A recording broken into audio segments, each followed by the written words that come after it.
Okay, let's begin. 18th century Ottoman architecture. Let me share my PowerPoint presentation after checking some details from my body, hiding my clock and watch and other details. Okay, here it is.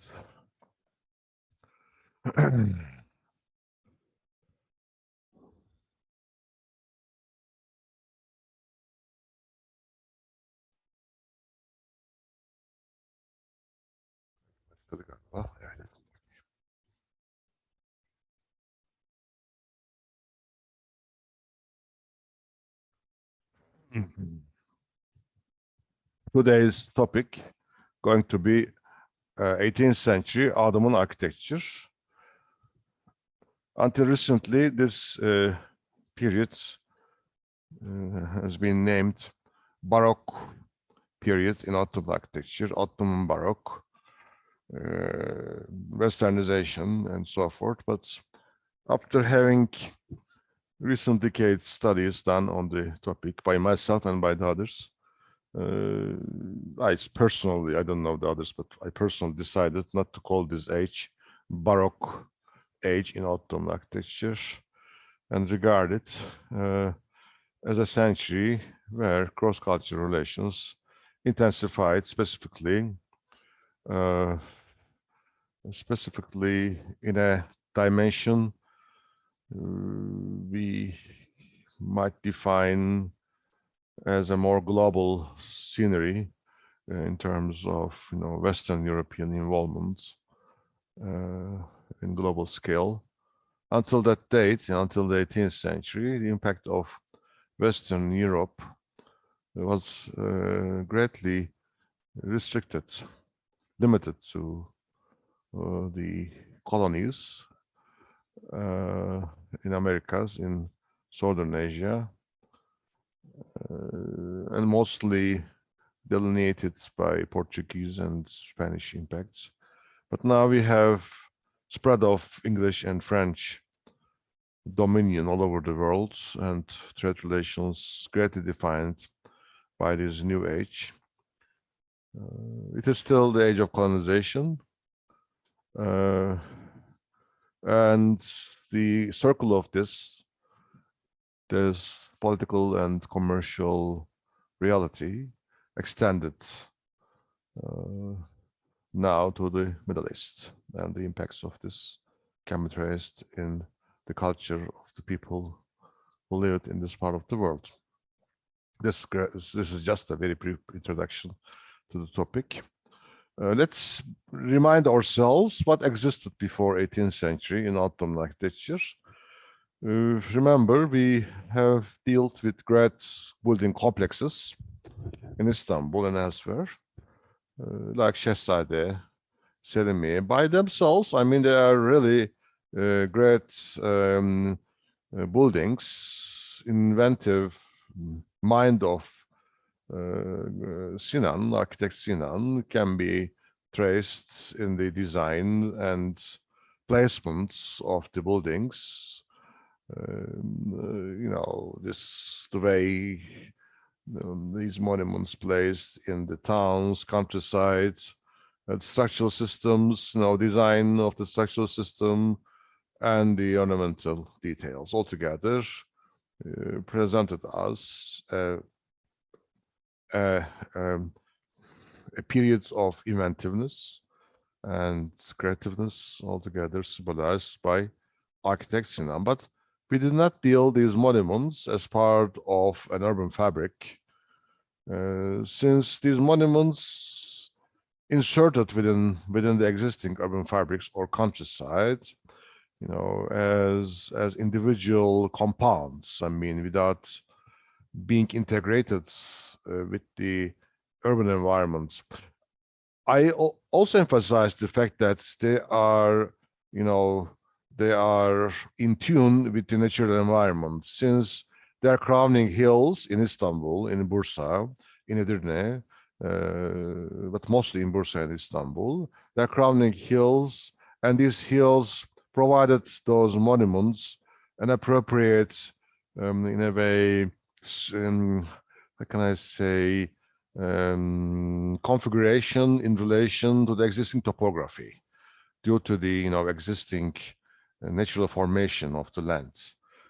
On top of a hill, you create a great building with a dome, creating a kind of pyramid surrounding the hill. It is there is nothing against any I don't know, any canon of beauty, any canon of design orders.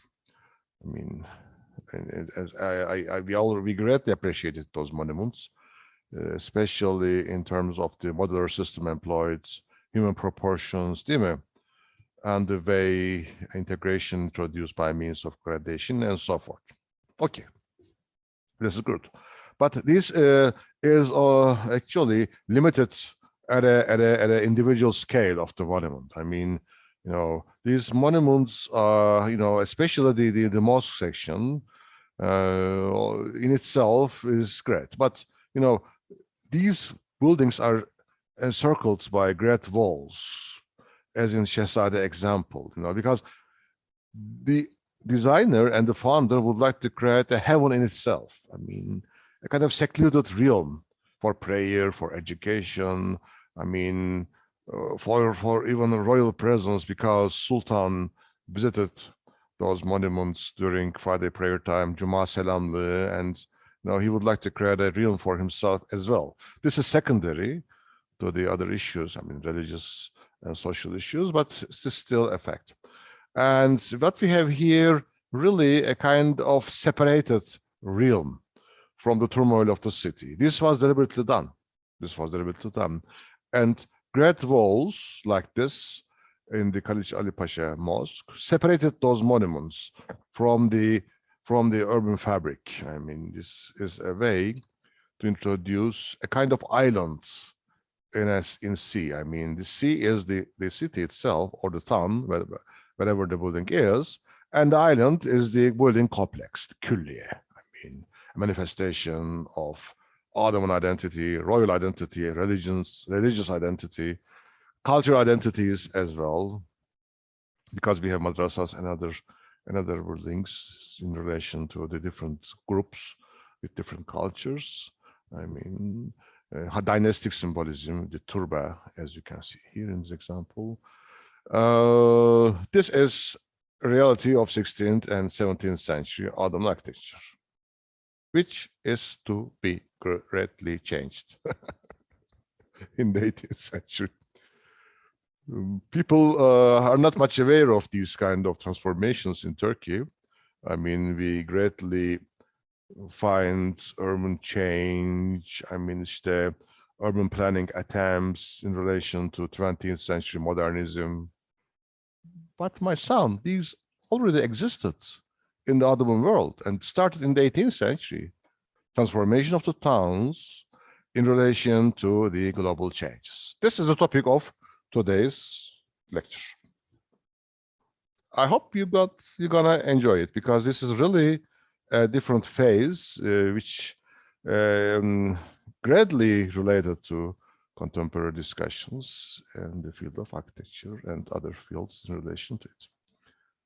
Edirne Selimiye is another example of this sort of a building on top of a hill with great walls enclosing it within the domain it is. I mean, there is no direct access to the monuments by means of visual accessibility. You enter by this gate, you first reach to the Bedestan, then from Bedestan you reach to the mosque, or from another gate. I mean, this gate is on walls separating the monument from the city. Actually, the building itself is far from the city. It's on top of a hill. When it is in the city, like Bursa Great Mosque or Edirne Great Mosque, Edirne Camisi, and Eski Cami, we call it in Edirne, they are built with great walls, very thick, enclosed great walls, and these walls also create barriers. There is no attempt to relate interior of the monument to outside, introducing it great windows, combining different elements you know, for example, türbe, işte, fountain, gates, combining, you know, the Baroque details we find in 17th century Rome, for example, you know, are lacking in this tradition. Within the body itself, the building itself, we can trace kind of Baroque integration search for Sinan, you know, but this was it's an independent development from earlier classicism. We name it Baroque today, but nobody named it Baroque in the time these kind of integrations reached. This has nothing to do with 17th century European Baroque. In 17th century European Baroque, we have an urban planning attempt in Rome of the Popes, as you can you see. A similar development occurred in 18th century Istanbul. The city planned in a different way. That will be illustrated here. Süleymaniye again, on top of a hill with great walls separating it from the city. It is like an island, as you can see here, in the sea of the town. What else changed? The change will be introduced to later on. Another building type that greatly changed is the fountain. A typical 17th and 16th century fountain is a water faucet, just a water faucet with an arch. You can see, you know, to provide water to passerbys or to the neighborhood. I mean, people from houses could come to this fountain and have water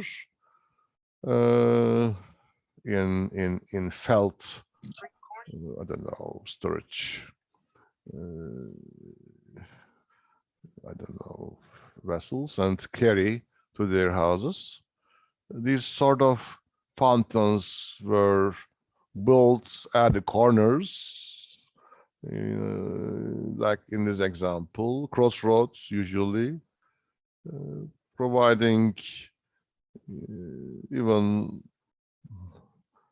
water to be, you know, taken from these small niches with water faucets, or a greater arched recess for, you know, the people who carry water from fountains to houses. We name these people Saka people, who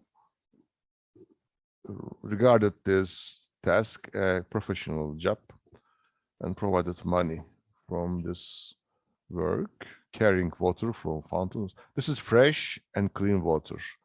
In houses, they had cisterns, and they used stagnant water. This is not good to drink. I mean, for daily use, it is nice, but not good for drink. And drinking water provided from the fountains, and Saka people had them. They carried water from these fountains to houses. These fountains were very simple structures without any urban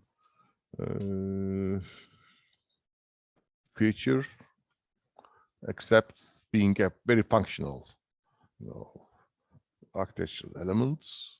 You go there and take fountain. So simple. Though in towns, in small towns in Anatolia, fountain signified domains other than, you know, functional. For example, socializing, you know, around the fountain, ladies visiting fountain would chat around, sit, and even, you know, they would clean their dress for a while and spend time. In small towns, this existed, but in a city like Istanbul, it was not possible, and fountains were not social centers, as far as we know. This is to be changed, but how? I mean, this is also urbanized. I mean, like great complexes, these fountains also become urbanized. This, I can say so, from the transformation that occurred in the 18th century. Another example is a sebil. Sebil is different than a fountain. Fountain, the water in the fountain is directly accessible. You go to the fountain and take your water. But in a sebil, there is somebody inside. There is somebody inside. and he who uses or who used, I don't know, still used, but not an example, still functioning in the past. There's somebody inside provided you water in cups. Water distribution was possible by this way. Water faucet is inside this Sebel now. It's not outside, but inside the Sebel. And somebody there helped people passing by, providing them water and, extending a cup without any payment. Sebil actually itself is an Arabic word, which means, for the sake of God. Sebil. Sebilullah, yani, God's offer. This Sebil is from Istanbul again, at Şehzadebaşı. Gazanfer Ağa Madrasa Sebil is in the classical style.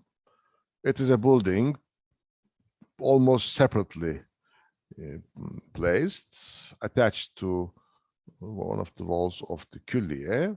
When you look at the order introduced, for example, in this, arched units and the arcade credited by them altogether, we have classical order, really a great classical monument. And the eaves are also very typical of 16th century eaves.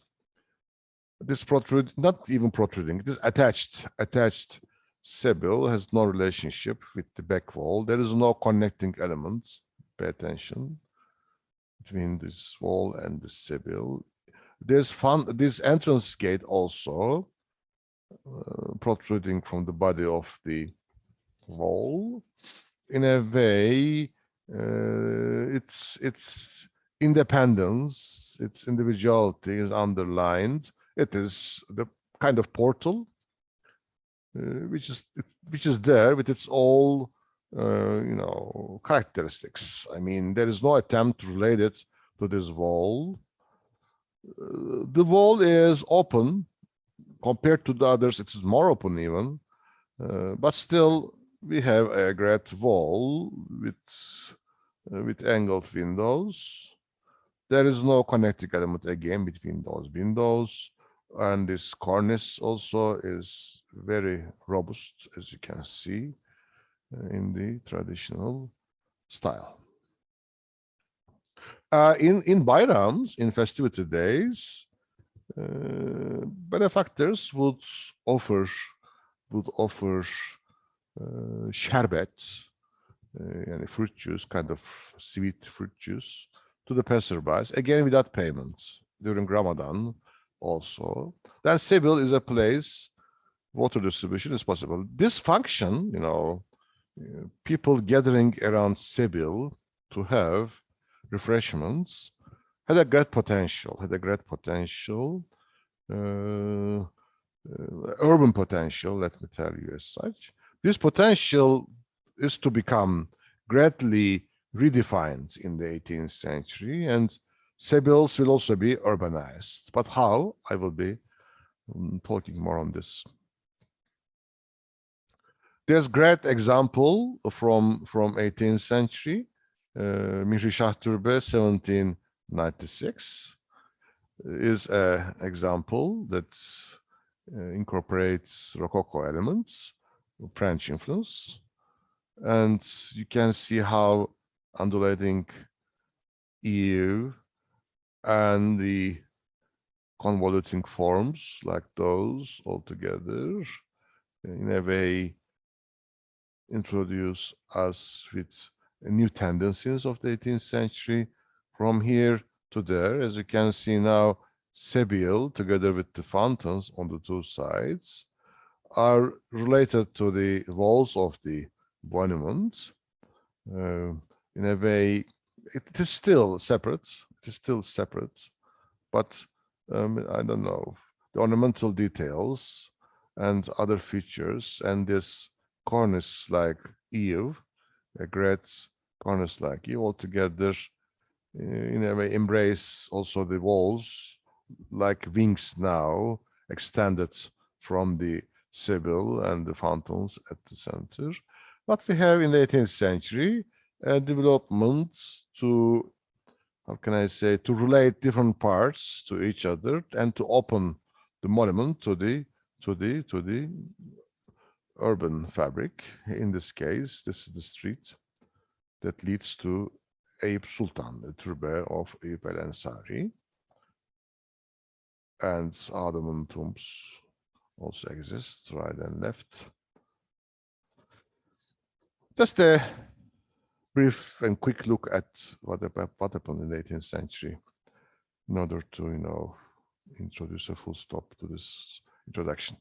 Socio-political background. Let me briefly deal with this as I do in every lecture in the beginning. What happened at the end of the 17th century? A great defeat, Vienna defeat in 1683, signaled the beginning of the Ottoman retrogression, yani retrogression, stagnation in general. At the end of this war, the allies, Russia, Austria, Poland, and Venice signed the peace treaty of Karlowitz with the Sublime Porte in 1699.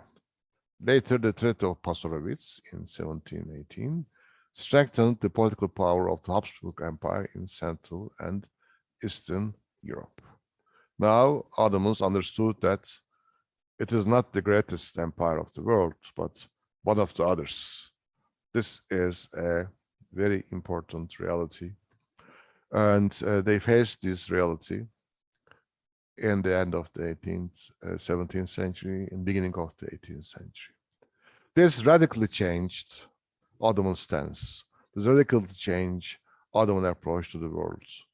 And global politics reshaped in the 18th century after this realities of the 17th century. A series of defeats and disadvantages, peace treaties for the empire followed. The political conjuncture in Europe granted a rather gradual Turkish retreat from Eastern Europe, which lasted almost 2 centuries.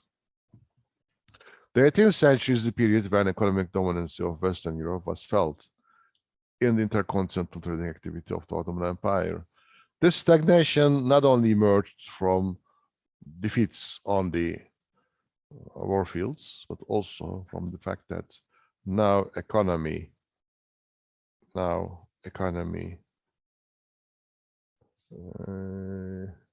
is deteriorating. How?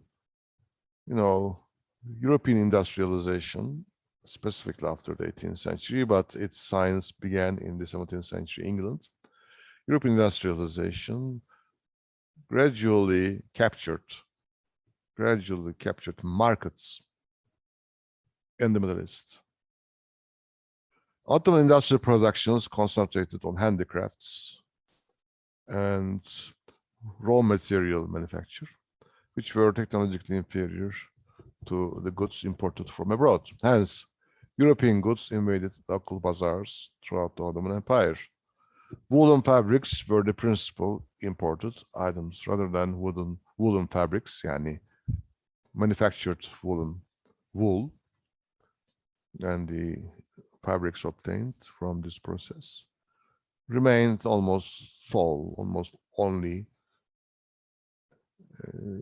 processed exportation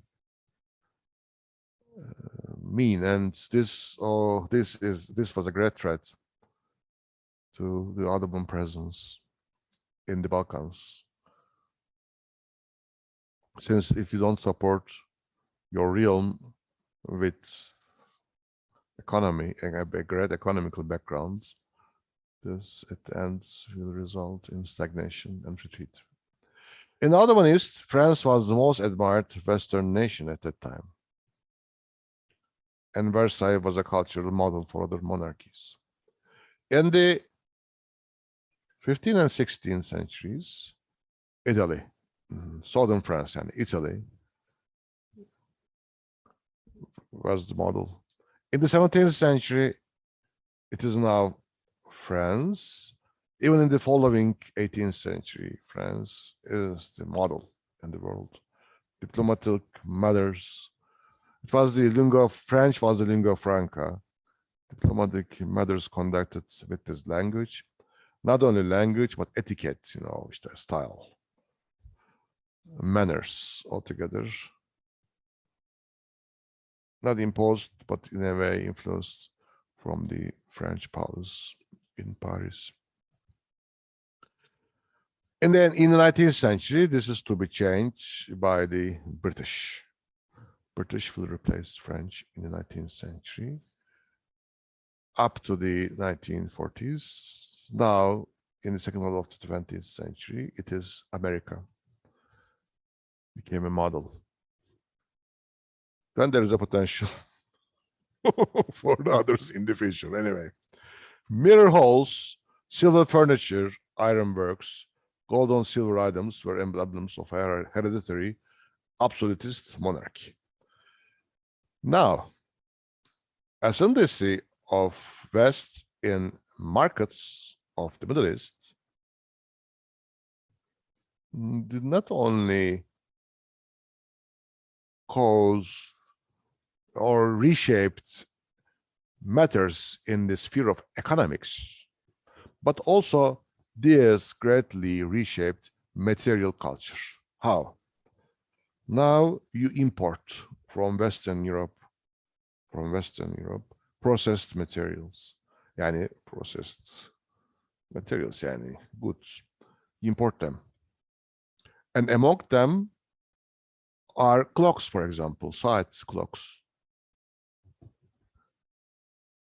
Yani clock is an instrument now, technologically more advanced, in comparison to the local ones. Or ironworks, grilled ironworks also. As it is indicated here, silver furniture, mirror, gold and silver items, they were also imported from West.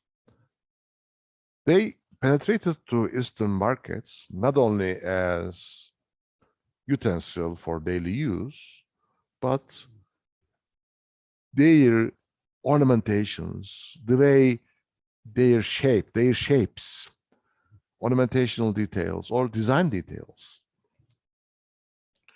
greatly influenced now the way local manufacturers of arts and crafts and architecture produced. Rococo and Baroque influence then started by means of the spread of manufactured goods. This makes the case more concrete to understand. If I would say to you that, okay, there are interactions, encounters, influences, then Baroque arrived. You would ask, Hocam, isn't there a more concrete, more definite, reason why this style spreads in the Eastern world? I mean, this is the most definite, most concrete I have found explanation. This is not my idea. It was introduced by Ayda Arel, a professor, specialist of this century, who indicated in one of his studies that these goods, these processed goods, created admiration because they were more useful now, easy to operate. And this admiration, in a way, also covered admiration for the ornamental details on them, which were initially Baroque, then in the second half of the 18th century, Rococo. Baroque and Rococo then penetrated to the Ottoman world by means of trade relations, mostly. Trade relations reshaped the cultures of the Ottoman world. At that time, Ottoman world signified the entire Mediterranean basin, including Balkans, Anatolia, Syria, Iraq, North Africa. Then when we say Ottoman or Turkish, this means that Middle East in its entirety.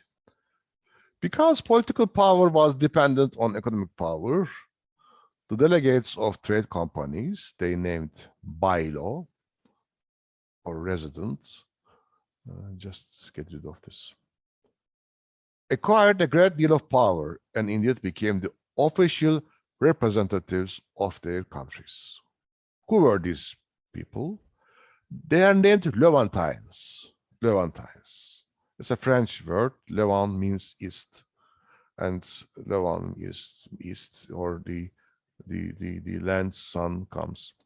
Levant, yani Levantine, are the people who were the representatives of Western companies who were sent by the Western centers of trade, diplomacy as agents. They resided in great towns like Alexandria, Smyrna, Constantinopolis, even Trabzon, and even Kastamonu. Kastamonu, if you go to Kastamonu, you would see this great buildings from the 19th century. And their activities accelerated, of course, in 19th century, and the urban districts rebuilt in the 19th century. Pera bağları işte. Pera bağları. Entirely changed. There were orchards in Pera, in Istanbul, on the hills of Galata. Pera bağları, or Pera orchards, entirely changed. And now Beyoğlu, by the Turks, Pera, by the Levantines, became a great colony center where Greek, Jewish, Armenian minorities and Levantines of French and Italian and British origin lived. Altogether, local minorities, Armenian, Greek, and Jewish people also joined this group of residents, since they were Christian mostly, or Jewish, with similar roots of Western European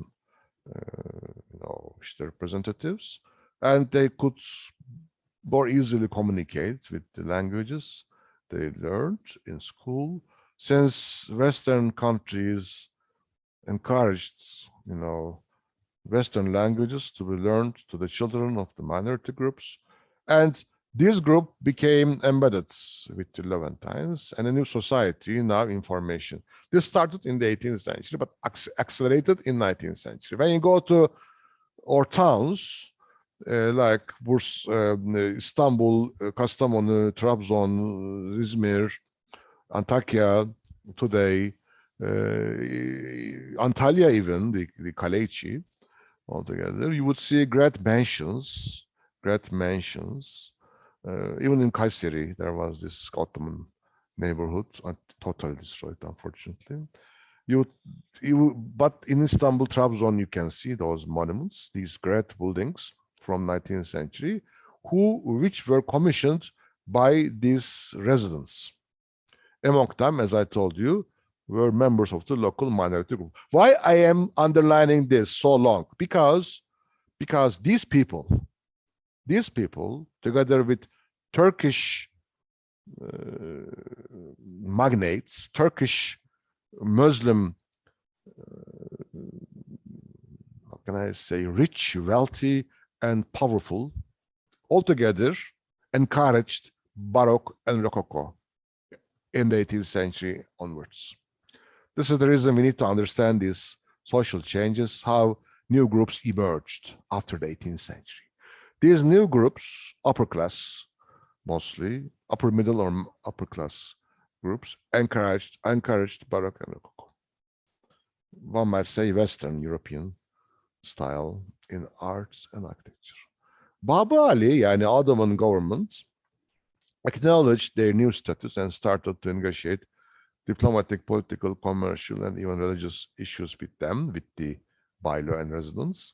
Thus, the Ottoman state entered into a new age of lively relationships with Western European capitals and their representatives in the East. With the emergence of the wealthy Ayan, a group named Ayan. Ayan existed in the 16th century, but their roles changed. Ayan are the people who were powerful in their local domain.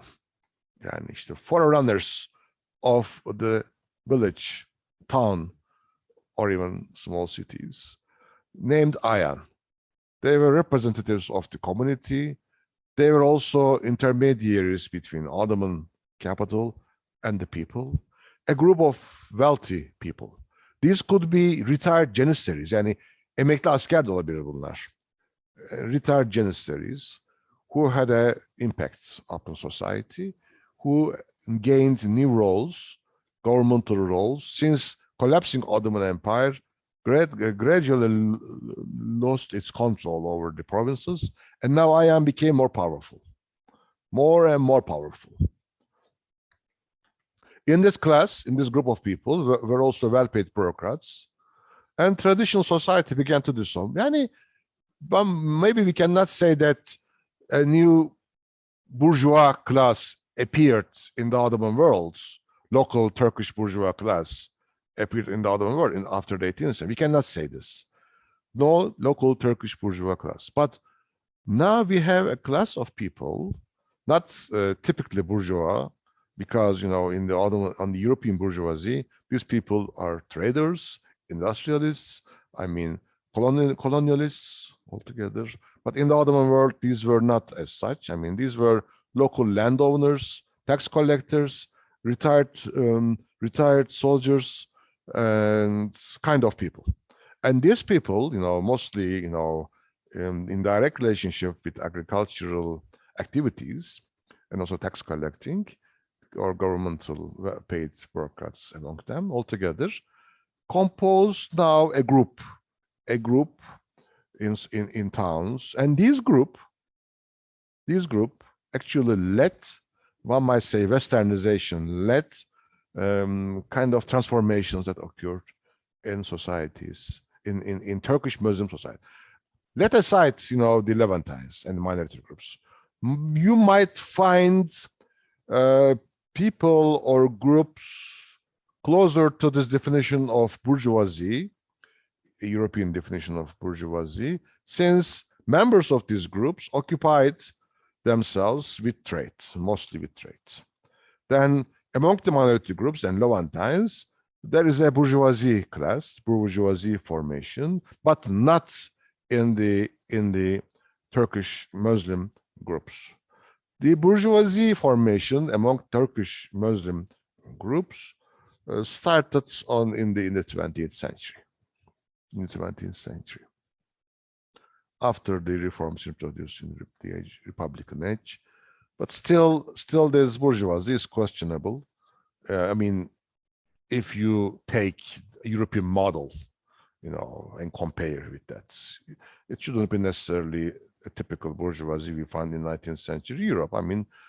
This is a local formation. What I mean is that a group of people occupied, in business matters, in trades, and high bureaucrats altogether composed in the 20th century this kind of bourgeoisie. But before their numbers were very restricted, and Ayan represented them, and cannot be regarded as a group of bourgeoisie, but as a class in close relationship with the governance, with the polis, and were in the role of intermediary mediators between people and the polis.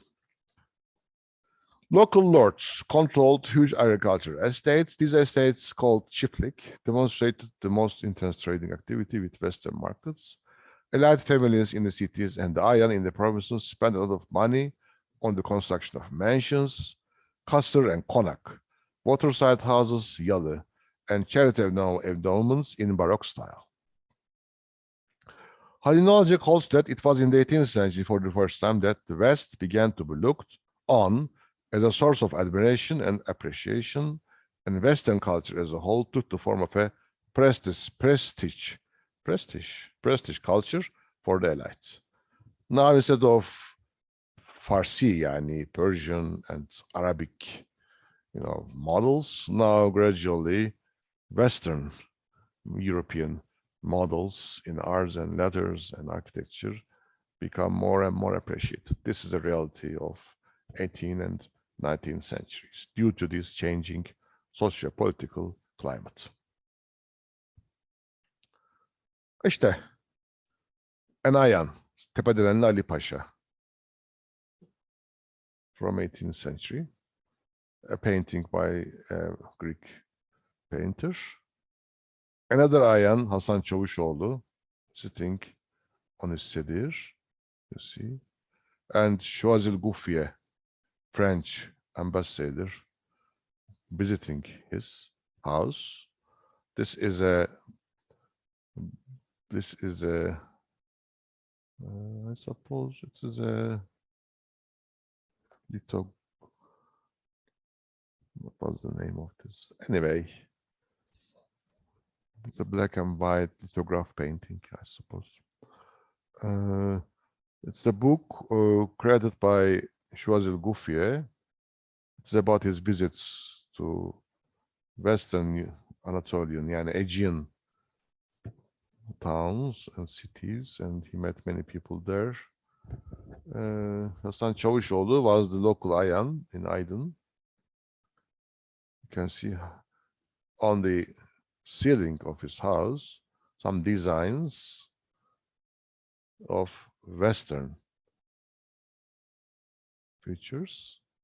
I mean, probably Rococo, not easily definable, but kind of Rococo on the ceiling. Until the middle of the 19th century, manners and dress did not much change in the Ottoman world. Turkish Muslim members of the society continued their traditional dress and manners. You can see how he sits cross-legged on the sedir and his friends and others, while the French ambassador with his 18th century typical costume, sitting, with his legs down, European way. This never changed, though we have Baroque and Rococo features penetrating to all art and architecture. This is a greater. Bunu ben yeni koymuştum, unutmuşum orada. House of diye kalmış. But it's a nice picture. It is nice to see it greater. Evet. Political agreements with Western governments no longer contain statements. Okay, it is 10:30, by the way. 10:30, and we are all tired. Let's have a break for 10 minutes and meet at 20 to 11. Bye-bye. The 19th century, even beginning of 20th century shop in Istanbul, an Ottoman shop in Istanbul. This is the capital city, but the shop, as you can see, looks like a shop in a town, in a village even. The way this products produced displays as a very local, even vernacular atelier level, as you can see. But when you compare it with an 18th century print, I don't want to actually say that Ottoman productions were in every field like this. I mean, we have a well-advanced weaponry, for example, didn't we? Weaponry. But this lasted until the 17th century. After the 18th century, we have reform attempts introduced in military and also military education, but this did not extend to the different realms of the Ottoman society where knowledge needed, new knowledge in different fields needed. A good case is the print shops in Europe in the 18th century. I mean, how they became advanced in the 18th century. Age of Enlightenment. I mean, Ottoman system mostly collapsed due to the industrial developments in Western Europe. And in the background of this, of course, is knowledge production, libraries, print shops, and so forth. Now in the 18th century, we also find new libraries opened in Istanbul, great libraries like Atif Efendi Library and many others. But unfortunately, the topics covered in these libraries were mostly of humanities. Not unfortunately, they are also very useful, but in terms of the European advancements in technology and science, this non-existence of knowledge production in science and technology caused great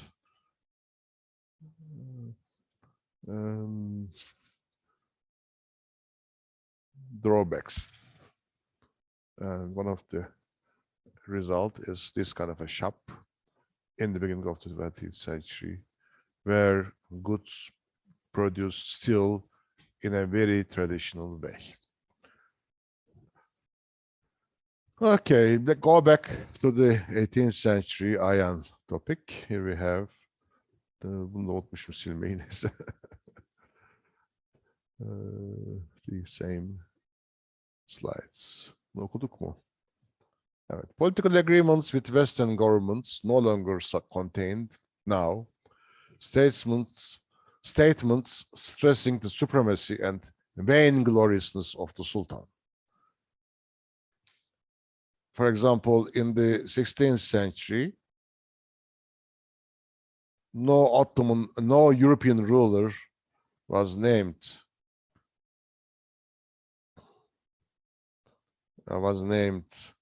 king or emperor. The only emperor was Ottoman Sultan. But now this totally changed. Bernard Lewis remarked that the Ottomans became aware of the fact that they were no longer the empire of Islam confronting Christendom, but one state among several, among whom there might be allies as well as enemies. Now, the equal status of the Ottoman state with the others in Europe became recognized by the powers. The waning hostility of the Westerners towards the Turks and a new Turkish approach to Europeans opened avenues for dialogue. This is a very interesting case now in 18th century continental culture. I mean European. Now, Europeans understood that Ottoman Empire is not as powerful as before, and it is not anymore a threat to West. This introduced a waning hostility towards the Turks. The traces of it still exists, but it's not as great as before now in the 18th century. And the result of this was the strengthening of diplomatic relations. Now, more diplomatic envoys sent to Ottoman lands, more travelers, intellectuals sent. They collected information, published books about the Ottoman East. I mean, already Orientalism emerged in this century, altogether with this knowledge. Of course, this knowledge is not genuine. It's a processed knowledge, but still a knowledge there about the Ottoman lands. Westerners also started to understand that Ottoman culture and Ottoman society and state, I mean, had also merits, together with with the drawbacks, threatening the West, but also merits, some points to be admired. And also there was a kind of mutual understanding, now the emergence of a mutual understanding of each other. Ottomans understood that West is not as unimportant as before, and Western Europeans understood that Ottomans are not as barbarians as they pictured before.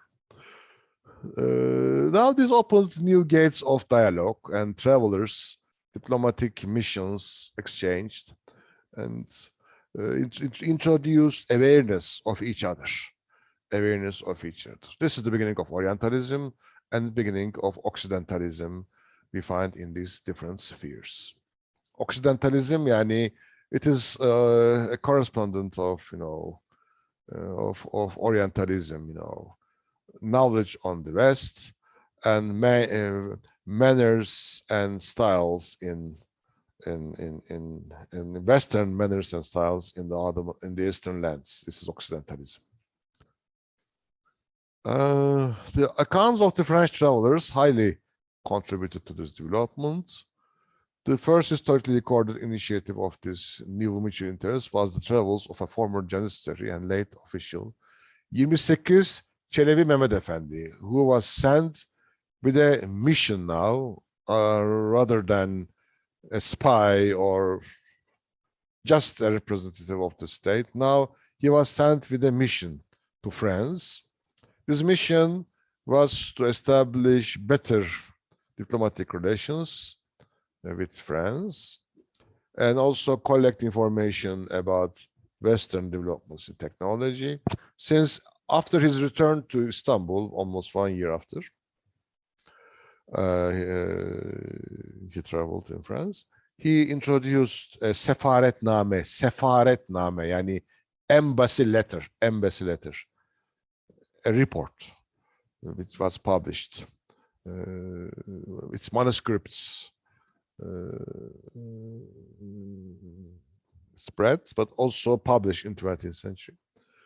In this embassy letter, he informs his readers about recent developments in France, its new technology, together with architecture, urban milieus, the enhancing cities of France, together with urban planning, which was greatly admired by 28 Çelebi Mehmet Efendi.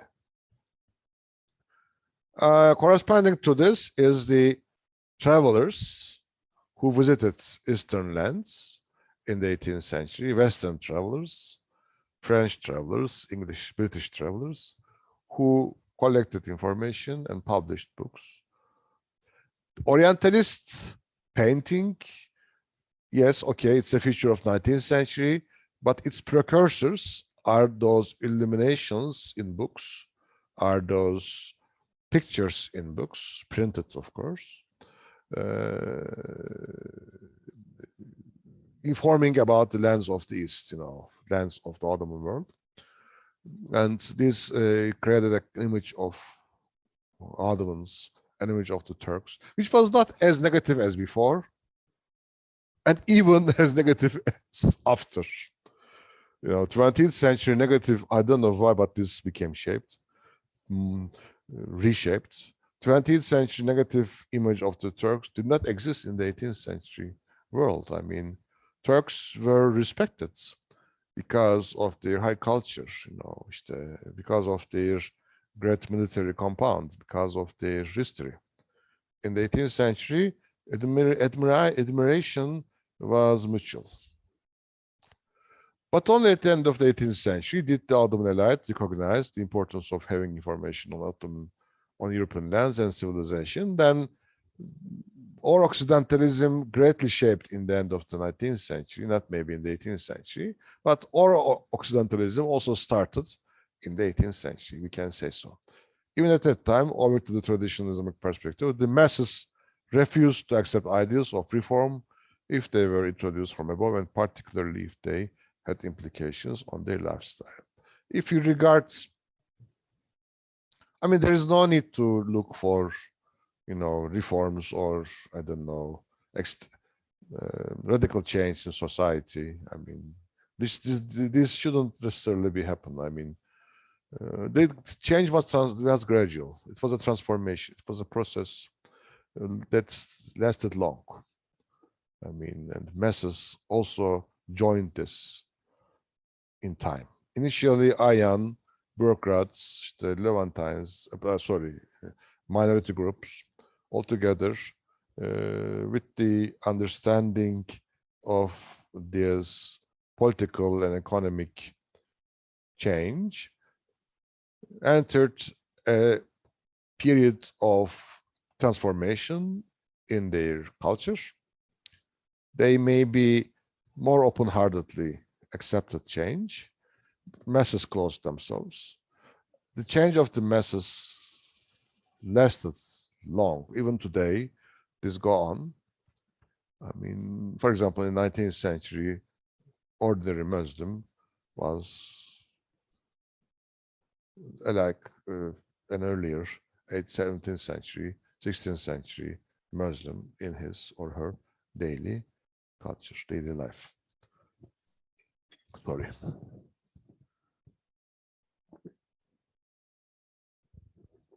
This is Çelebi Mehmet Efendi.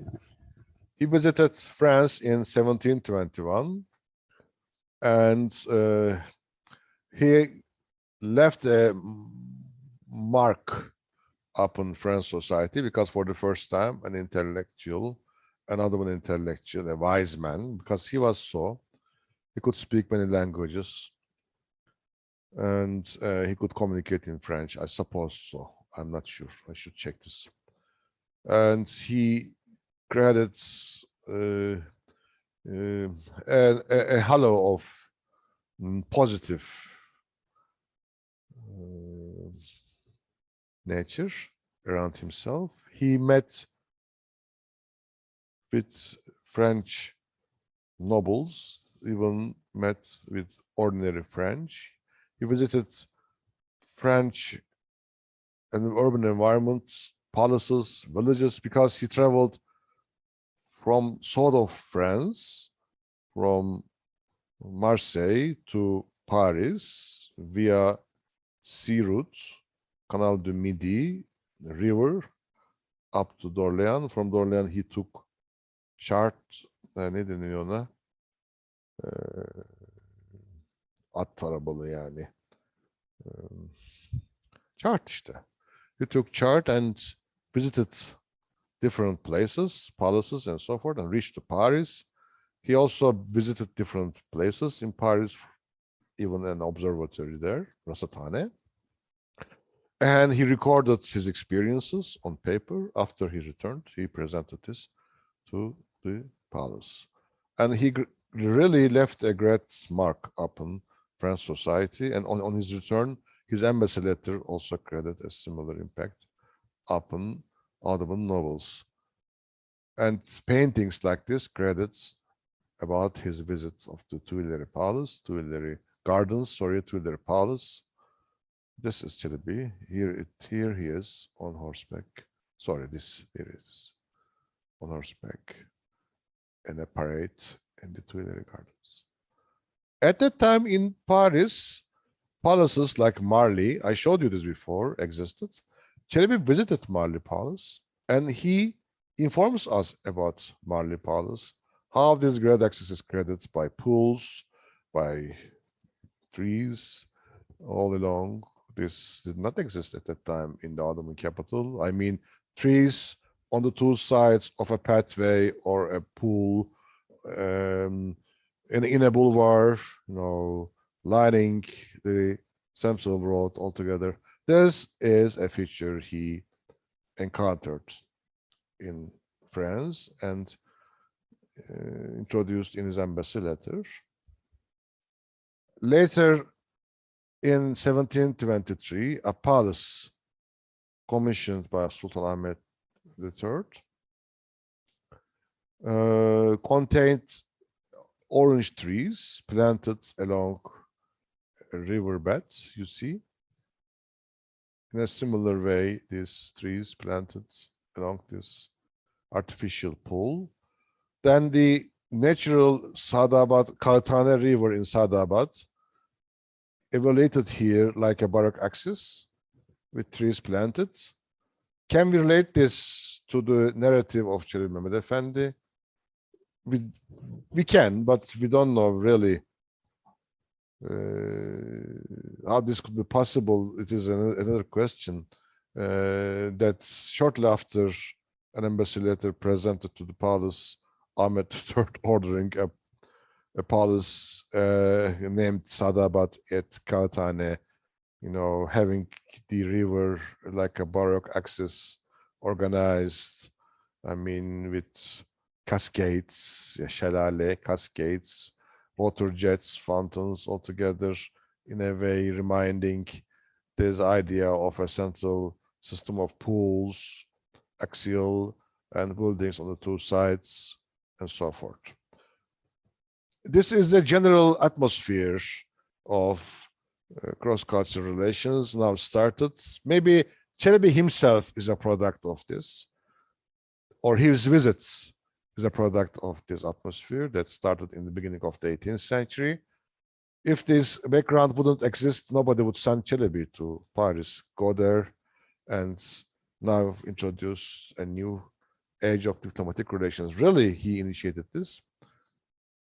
And his son, Said Efendi, later opened the first print house in Istanbul. Ibrahim Müteferrika was the technician, but the money was provided by Said Pasha, his son. Anyway, what we have here then, the product of a new atmosphere, cultural atmosphere, Sadabat, and 28 Mehmet Efendi's visits also is a product of this new age. We cannot say that Çelebi's visits influenced then construction of Sadabat Pass. This is my personal conviction. Anyway, look at these ladies. This is a book named Hubanname, yani the Book of Ladies, by an Ottoman artist from the end of the 18th century. At that time, Sadabat was still operating and he could visit it, the site at least, not maybe the harem section and the gardens, but the site was known. Neydi adı ya? Enderunlu Fazıl. Enderunlu Fazıl is the artist. Look at these ladies of the harem so freely entertaining themselves in the gardens. This is a new trend. This is a new trend with European repercussions. European influence, let me say as such. Having good times in open air. This habit existed. Mesireye çıkmak, yani mesire yeri, mesire ziyareti, mesireye çıkmak. This habit existed in the Ottoman culture. But now the ladies joined it. More and more ladies joined. And the depiction of these ladies as such, with their beauties open, is a new trend, really. This happened. Now, liberation of women, I don't want to use liberation, but how can I say? Participation of women in the non-private worlds, in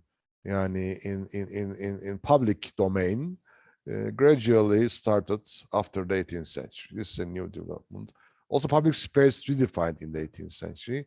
Tulay Artan, one of our graduates, now at Sabancı University professor, wrote a paper on this. In Turkish, but you can find it on the internet in Metis, published in Metis Journal. Neydi onun adı?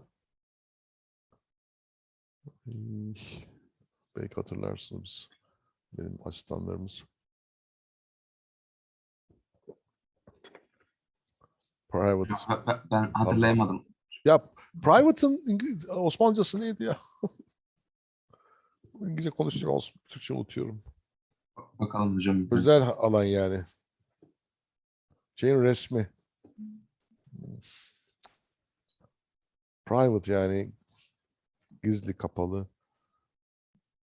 Onu sadece söylerseniz hatırlarım.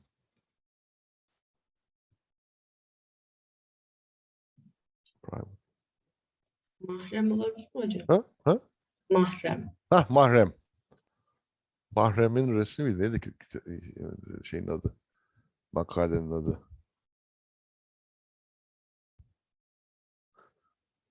Çok güzel makaledir. Onu tavsiye ederim size.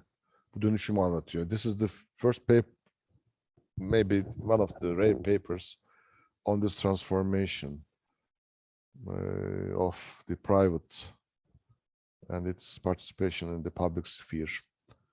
Mahrumiyetin Resmi, değil mi? Mahrumiyetin Resmi is the name of the paper.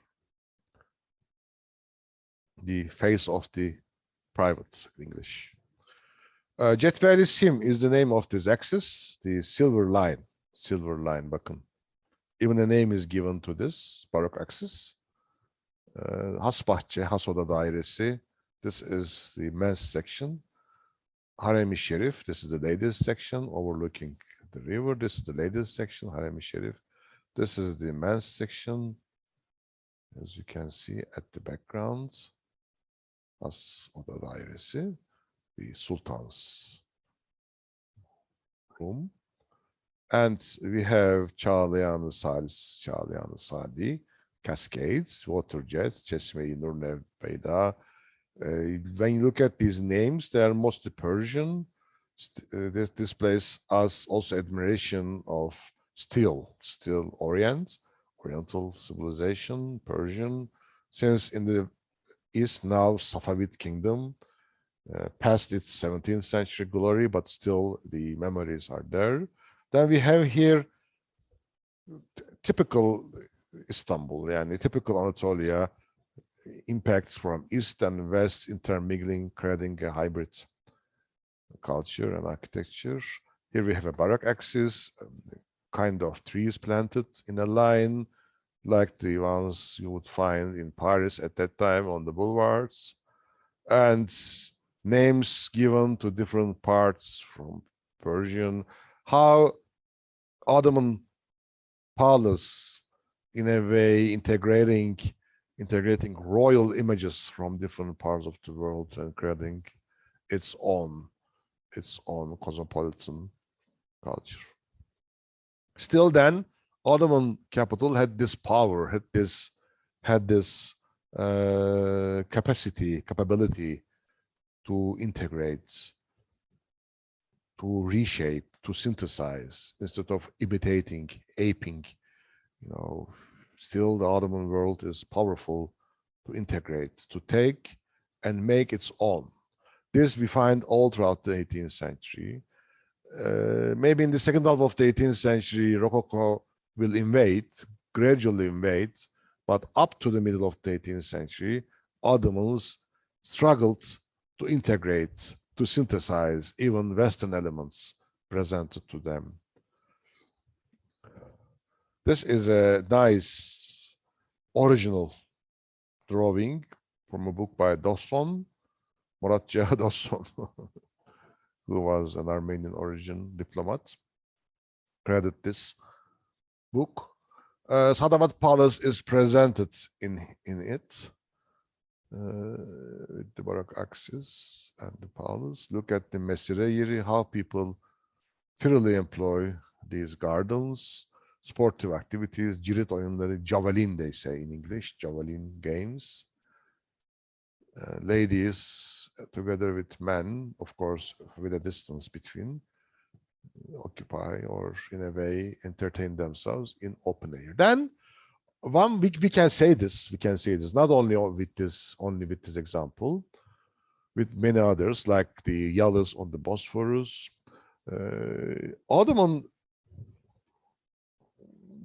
palace opening itself to the outside world, opening of the palace to the outside world. Now, foundation of yalis on the Bosphorus, even palaces on the Bosphorus, on the Golden Horn, Haliç yani, signals the beginning of a new age. Now, Ottoman palace would like to break its walls, Topkapı walls, and join the other part of the city. What is this other part of the city? Pera, Galata. Now we find yalis built on the Bosphorus as part of this other.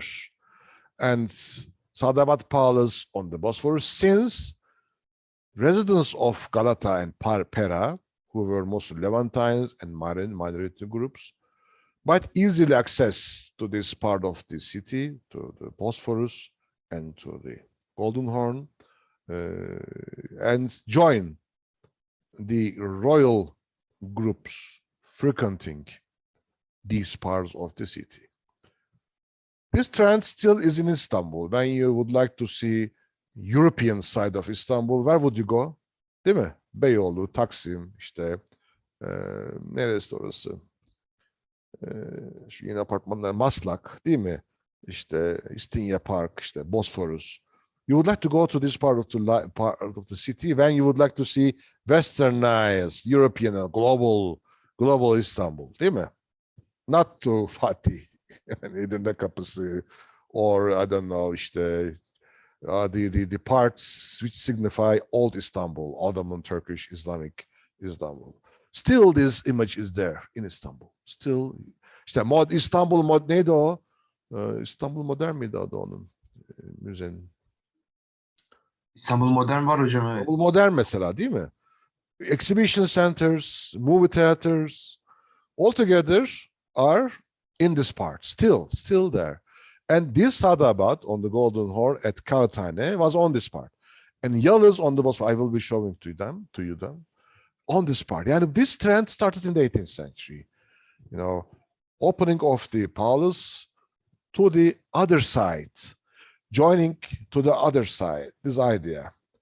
And şimdi size bir şey göstereceğim bunları. Ay, o yok mu? Demin diğer slaytlara bakıyordum. Onu ben size göstermeliyim ama şimdi tam yeri geldi. Onu ben size bir dakika. Just a minute please. I would like to show you this by means of another slide. I should make this. Aç diyorum. Bir başka derste anlattığım bir konu bu. Evet. Oradaki bir slide'ı göstermek istiyorum size. Buraya aktarmamışım onu ne yazık ki. O other side nedir? Onu görmenizi istiyorum. Evet.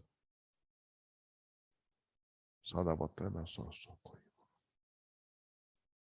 Ama seneyi de hatırlamıyorum. Sonra niye bunu koydum diye, bu slide niye burada diye. Kendi kendime sorup duruyorum. Evet, share screen. Bakın şimdi. Görebiliyor musunuz arkadaşlar? Orçun görülebiliyor mu? Görünüyor hocam. Bakın şimdi. Bu other side neresi? This is a nice print from Joseph Gouffiers' book again, from the end of the 18th century. This is a depiction of Istanbul from European side. French Consulate Gardens. This French Consulate still is there. Nuri Ziya Sokak, Oda Kule. This is the Beyoğlu. And French Consulate Building is still there. Ana hatta şey diyorlar, Fransız evi mi, sarayı mı bir şey diyorlar. Fransız sarayı diyorlar hala. This is the Consulate Building in Istanbul. At that time it was Ambassador's Building, of course. Not today, it is the Consulate Building.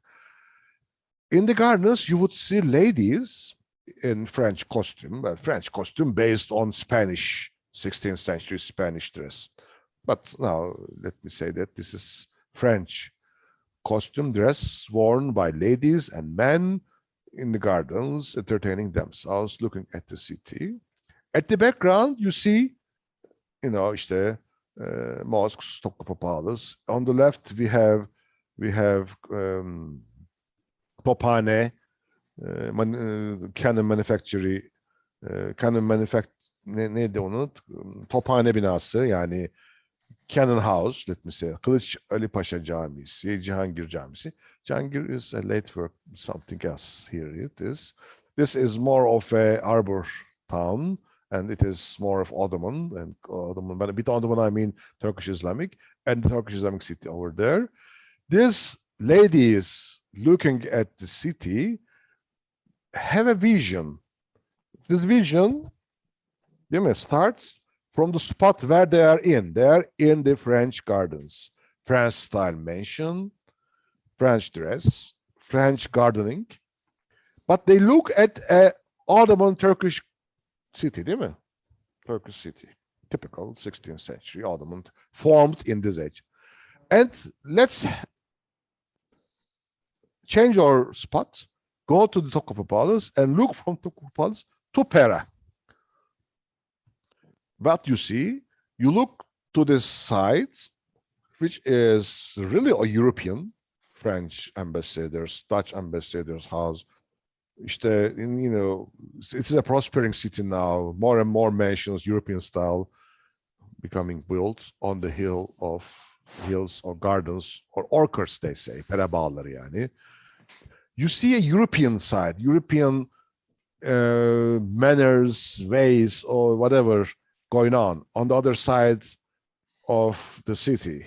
The other is there, which is Western European, not European, because Europe partly belongs to Ottomans at that time. It is Western Europe, France, değil mi? England, Holland, these are the major powers, Spain. This part is represented by Pera across Turkish Islamic section. This part became shaped after 18th century. Pera bağları. Pera, later to be named Beyoğlu. And Ottoman royalty, inspecting it from afar, gradually developed, of course, inclinations, predilections, to be a part of it. To be a part of this global changing world, and Istanbul is a signal of it. It's almost a symbol of it. And construction of Sadabat in the Golden Horn, or yalıs and even palaces on the Bosphorus, are the attempts to be not maybe a part of, but to be in relation with this Western European side of Istanbul. Now, other is becoming to be rendered a part of the Ottoman society. This other is Western Europe, not Christian, not Jewish, anything else, but Western Europe. This Western Europe included at that time an Enlightenment culture, değil mi? More industrial society, changing manners and ways of dress and so forth. Peki, şimdi geri gidelim. Here we have the cascades and the river. One of these cascades can be shown here with even these trees were given to Sultan Ahmet III by Dutch ambassador. Dutch ambassador presented those orange trees as a gift to this palace. Very interesting. Okay. This Üsküdar Valide Camisi is one of the earliest 18th century building complexes. A 19th century photograph shows very well how the street in relation to the complex now had been defined in a different way. One of the most visible signs of whatever different way this is, the Sebil. Sebil is now at the corner of the walls separating the city from the mosque, at the corner, as if it is welcoming passerbys on the right and left. This tomb is entirely open with grills. It is an open tomb, as you can see. This fountain and the gates, the stair scales, and the Sebil altogether displays us an inclination to relate those sections in a more meaningful way, instead of just attaching a Sebil on the wall or creating a great portal without any relation to the environment. This is the beginning. This is the beginning. Earliest disposition of the new trends. This was the mosque founded by the mother of Ahmet III, Valide Mosque, Gülniş Sultan. And the architecture also changed, architecture of the mosque. Now there's separation of the parts reintroduced. This is a retreat to pre-Sinan period. Fragmentation reintroduced. I mean, you see these proportions changed, so much changed that this dome with the drum, this wall of the prayer space, altogether are not parts of an integrated pyramidal developments. I mean, they are like early Ottoman buildings, separately dealt with, as if the, how can I say, the canons created by Sinan are gradually to be forgotten. I don't know why. Is it because it was just Sinan's design understanding and forgotten? Or I don't know, maybe Sinan's structural systems necessitated more advanced, can I say, understanding of relationships. I don't know, really, or it was more difficult to make it, or now it is local Christians gaining more and more roles in design without losing their backgrounds, because mosques now turn out to be church-like buildings in the 18th century. Not typically, but influence from this realm, early Ottoman and Byzantine, now re-emerge. This is not a kind of now architectural scenery where genius of a single architect controls. It is a more independent realm where local traditions re-emerge in a period of decline. And one of them is Byzantine, of course. Şehzadebaşı Damat İbrahim Pasha, in a similar way, introduces us with a corner sebile at fountain in relation to it. This white eave in relation to the eave of the fountain introduce us a continuum, and the opened wall of the cullier grills almost eliminate this separation of outside and inside. You can have the view of the interior. There's a symmetry inside, and you can pray from the outside, not without entering the gardens. These are all new trends.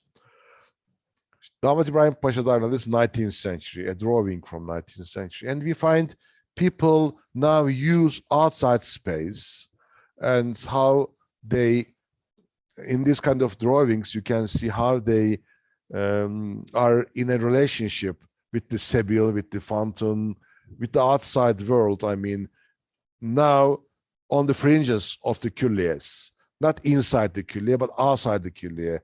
And this opening of the building to the street is in parallel to this. Now passerby enjoy themselves with those nice Baroque decorations on the walls, on the sebiles, and sebiles welcome them. Sebiles go to the street. The building now goes to the goes to the street, becoming a part of the street, inviting people to itself by means of the facades. It's an architecture of facades then. It's an architecture of facades now directly on the street instead of behind the walls, but on the streets. This is a Baroque trend, really a Baroque trend. Invitation to the building. Here you can see in this 19th century photograph, a barber, you see, even doing his job next to this fountain because water is there and very useful.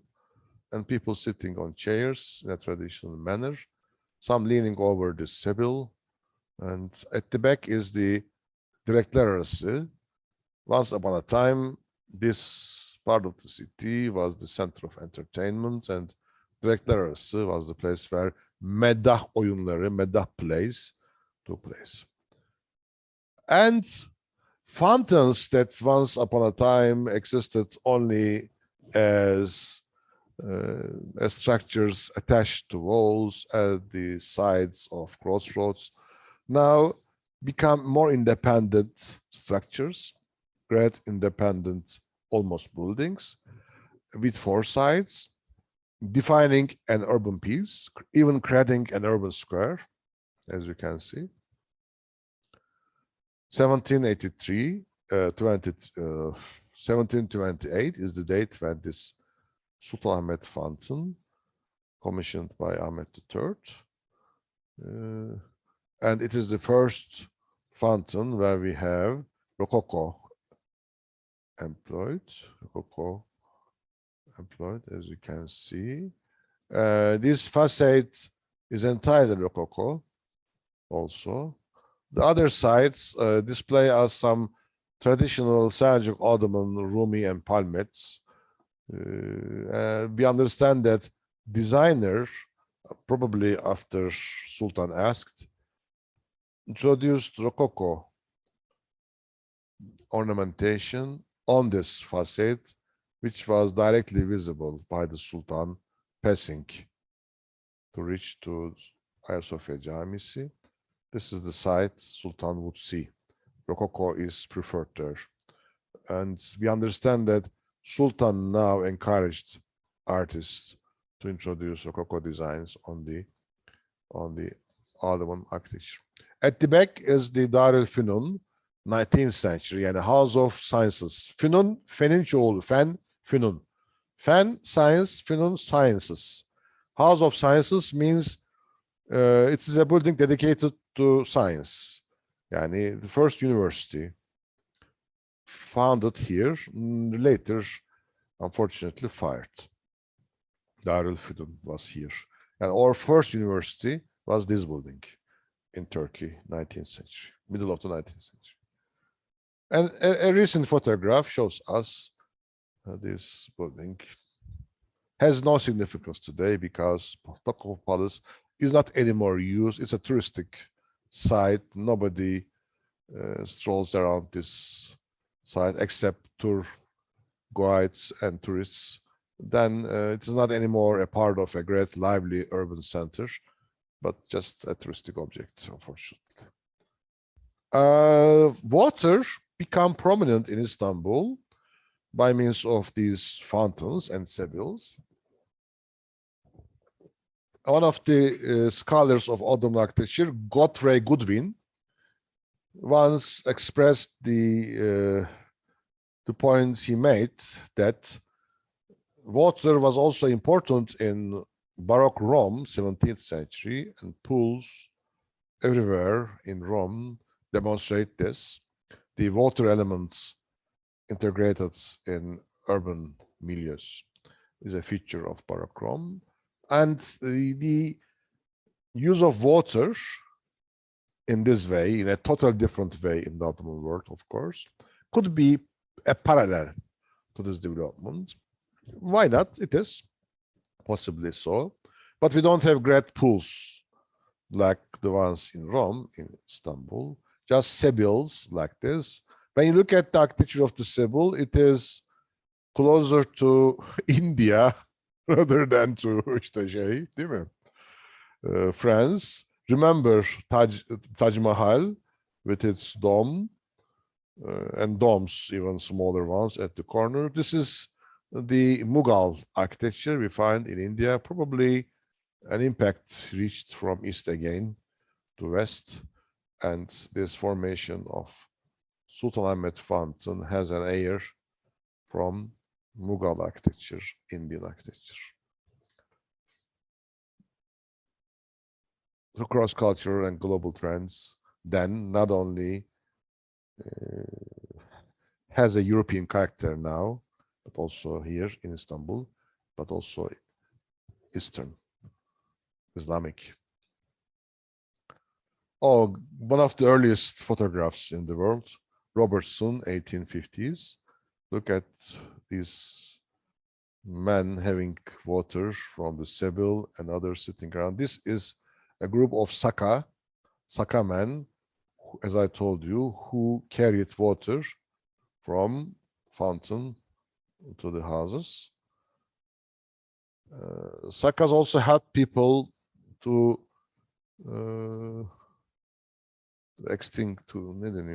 extinguish fire. In times of fires occurred in the city, the Saka people carried water in order to prevent fire spread. Saka'yı hatırlar mısınız? Maybe you can remember this word from another lecture I presented to you. There was a term, Asakia. Do you remember? Asakia. Acequia in Spanish. Neydi Asakia? Water channel. Water transportation system. Alhambra Palace. Asakia. And Saka. Is there any Arabic-speaking student here?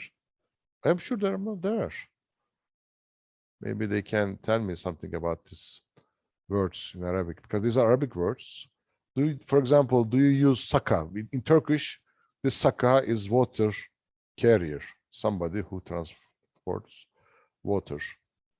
Asakya is surely Arabic, yani Asakya.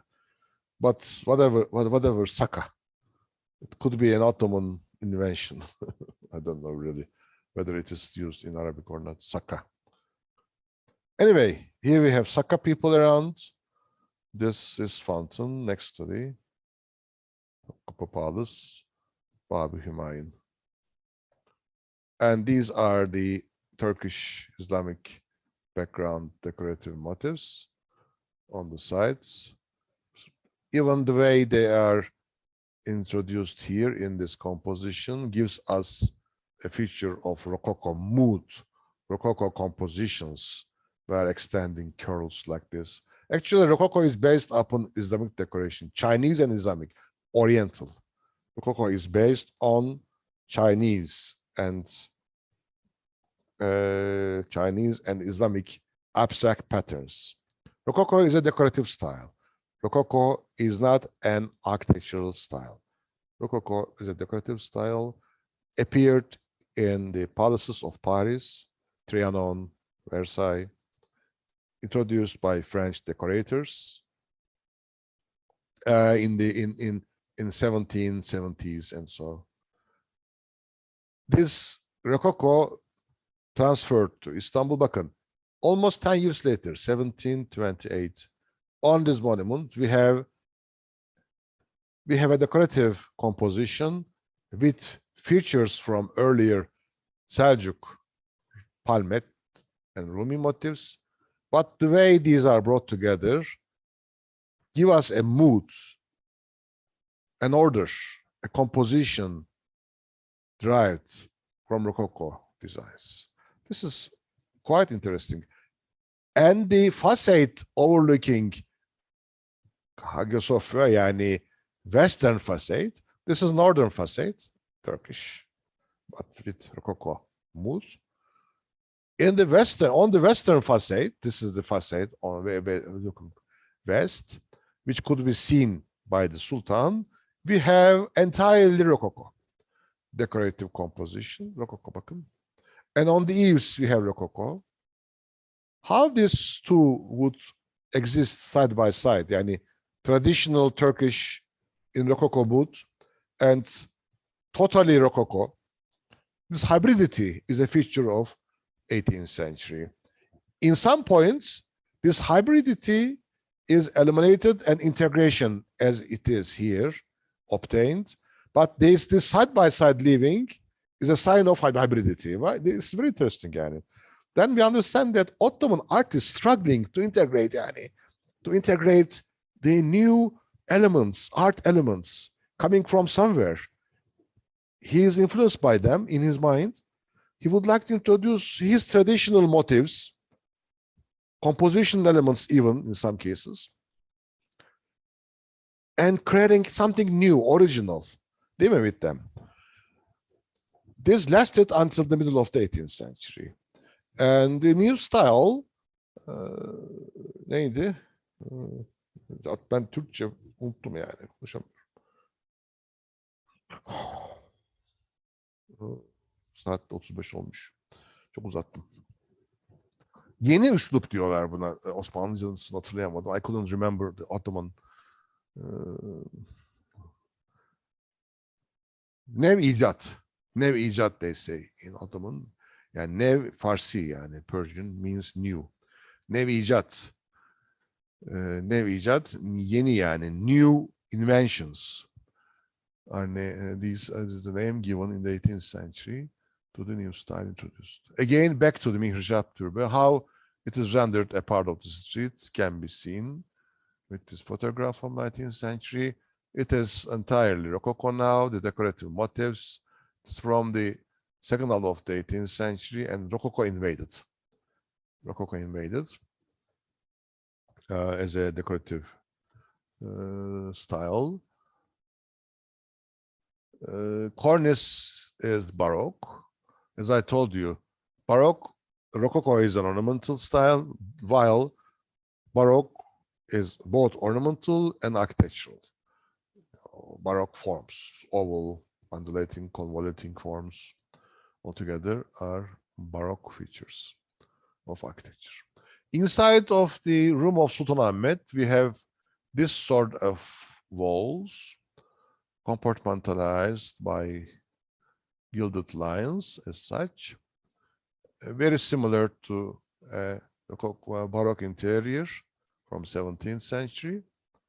We have then a perspective, a kind of false perspective created by means of decorative styles, mirrors used in Baroque palaces in order to obtain impacts similar to this. Here we have a mirror, another one over there. This is a very small, tiny room.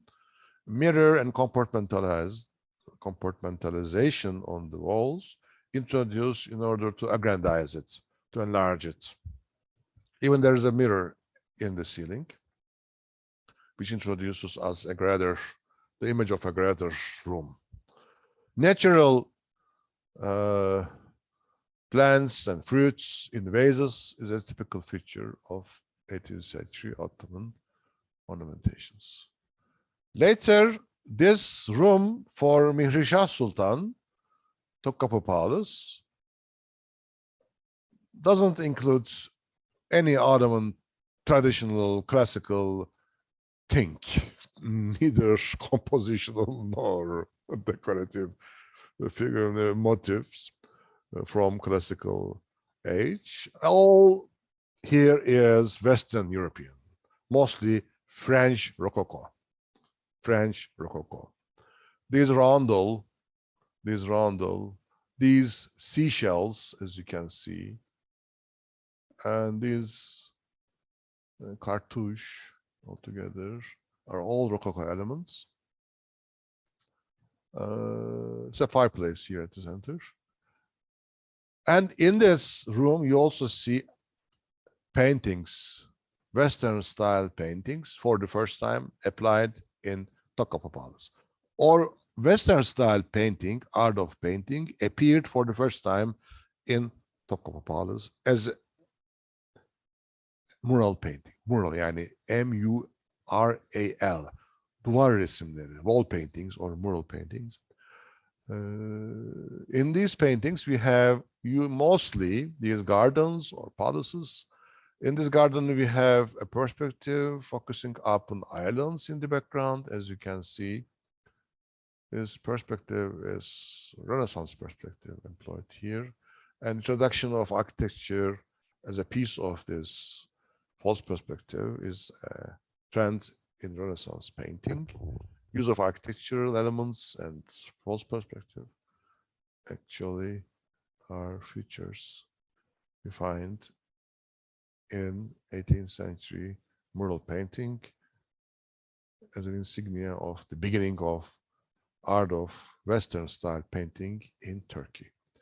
From here, this style spread to the mansions of the rich, to Anatolia, to the mansions of the provincial leaders. All over Anatolia, if you travel from one city to other, if you visit a konak, a kiosk, you would see mural paintings. Even in some, you would see Istanbul landscapes. In this, we see European landscapes. I mean, in order to introduce whatever admired in whatever locality.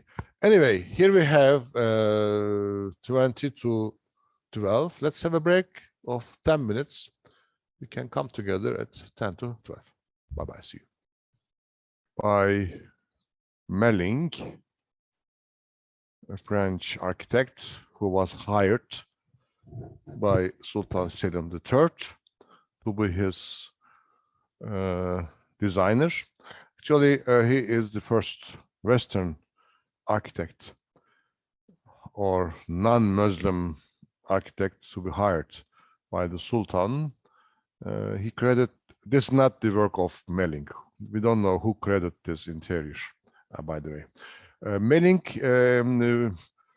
after he left Istanbul, published an album on the virtues of Bosphorus,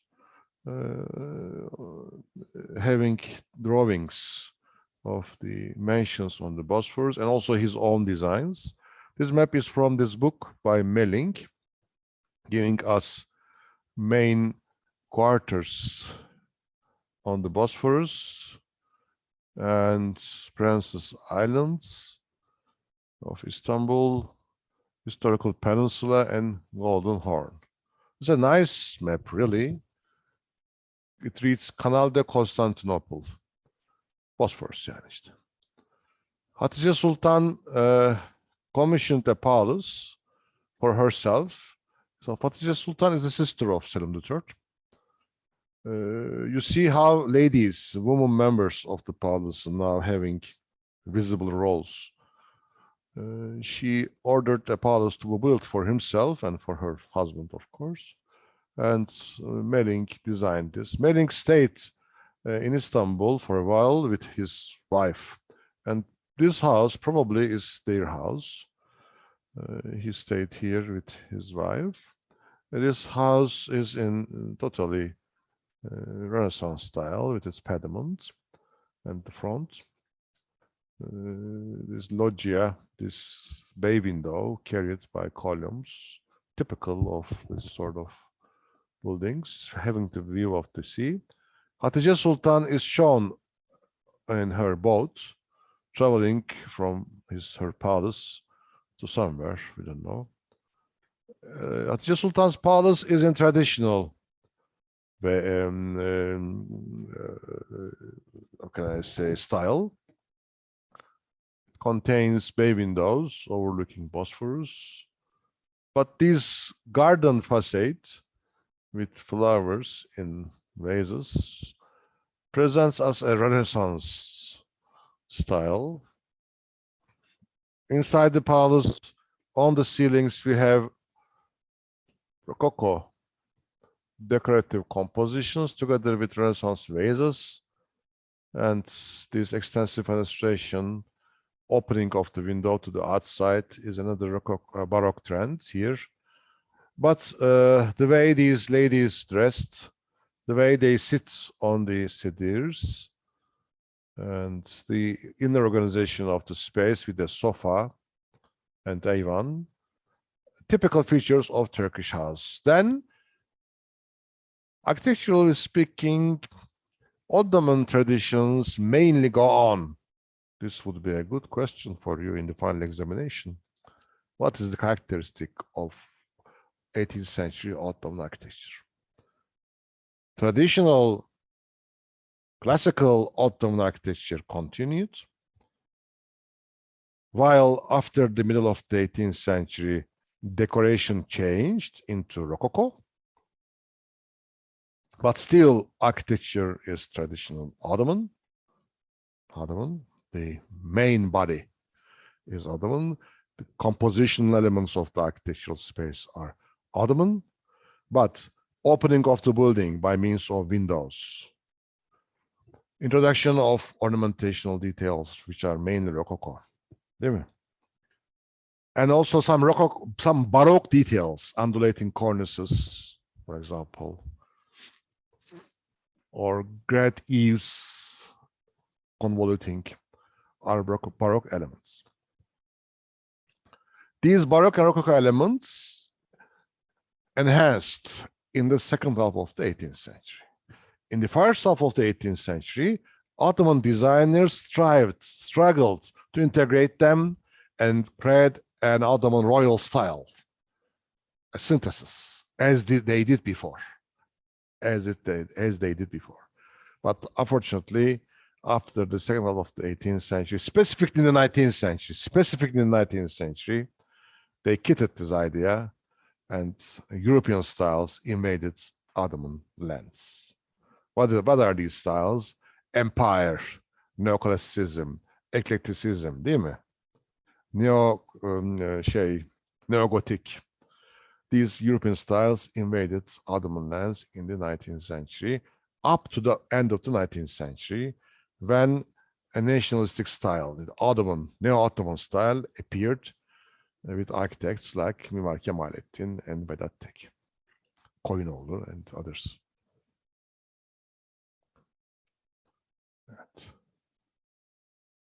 This is the topic of the second semester. Peki.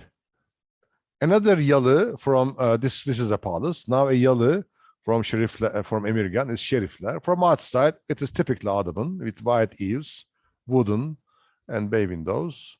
But inside, it is almost entirely Rococo. Though we have classical Ayvan with sofa, typically Turkish, but decoration is Rococo. Some details from this decoration. İşte seashell, değil mi? Seashell. Kartuş, değil mi?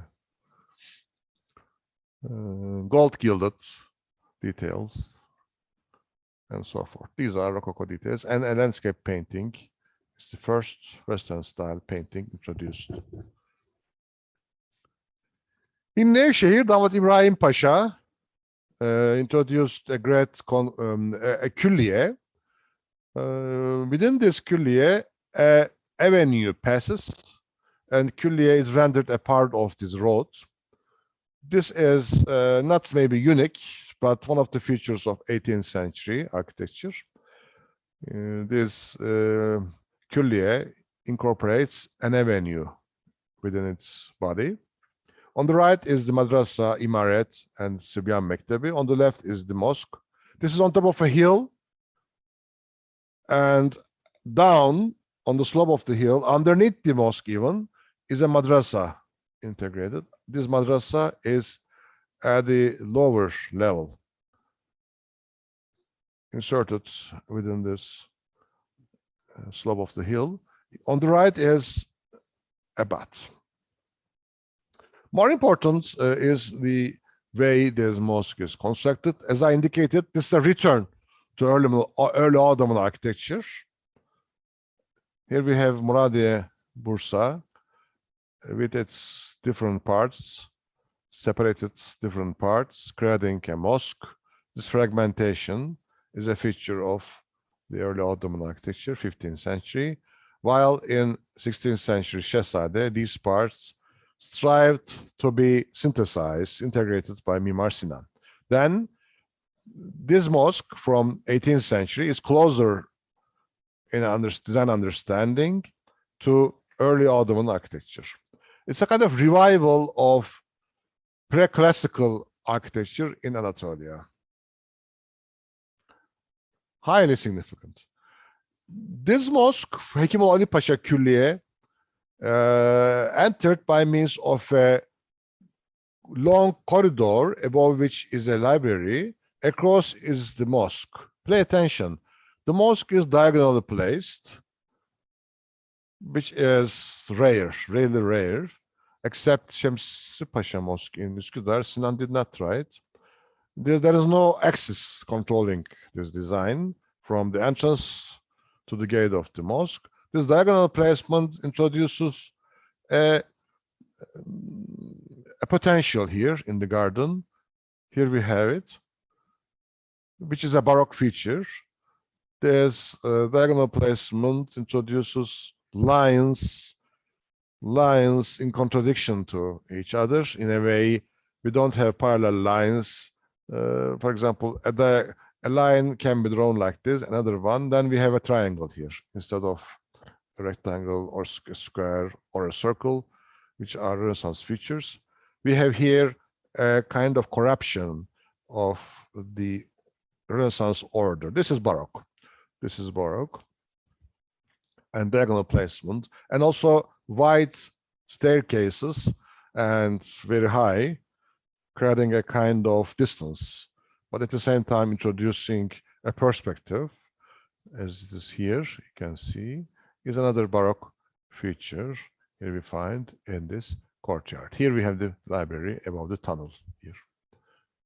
Outside of the külliye, we have a really great wall, since every element here are well proportioned and related to each other. You see, we have lost integration, we have lost features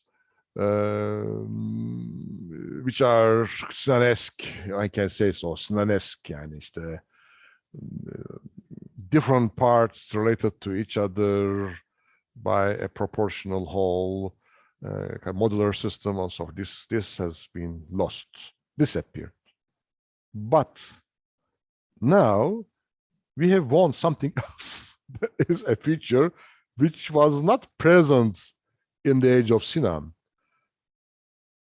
Outside organization of the outside facades after a proportional system, well-organized elements in relation to each other. Bakın, this is the grilled windows of the cemetery, mezarlık yani, and this is the fountain here and the Seville. How harmonious are these elements and the proportions provided in relation to individual elements.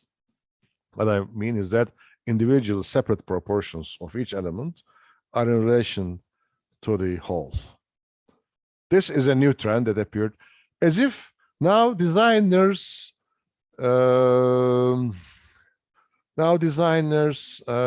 expressing in a way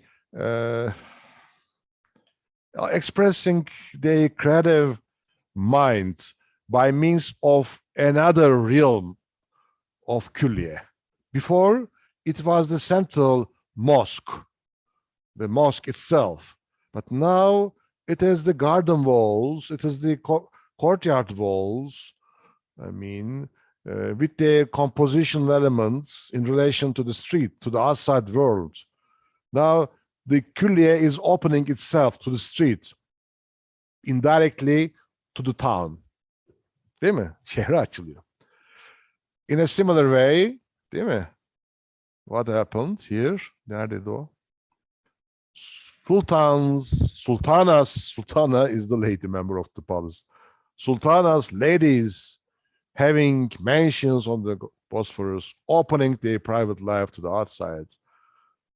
It's a theater of life, as defined by Tülay Artan. You know, they are as if playing on the scene of a theater. You know, they are rendering themselves more visible, opening to the outside. Public sphere redefined. And külliye formation now, in this way, is another sign of this reality, opening of the külliye to the outside world, inside-outside relations totally changed. Bir şey kaybediyorsun, bir şey kazanıyorsun. Here we have some details. Again, we have features from traditional Seljuk Ottoman decoration, like this Rumi, but elongated arms of these scrolls. Değil mi? Bakın, uzatıyor böyle. Are Rococo features. Then how traditional embedded in the more global, clearly manifested here. Pay attention to the date, 1734. First half of the 18th century, when designers were looking ways to integrate. Yani şundan evvel yani. Görüyor musunuz? Şundan. Before that. Bakın. This is 1780s. A total eclipse. Fascination with Rococo. Now Sultan, bakın. Sultan Selim, this reformist Sultan, değil mi? French speaking. He was speaking French. This Sultan would like to create a room for his mother in French style. Look, bak. Sultan of the Muslims, yani an Islamic ruler. Great Ottoman Sultan. Ordering a room for his mother in the palace, not visible by anybody except themselves, in totally French style. You see how changed this royal, how can I say, culture?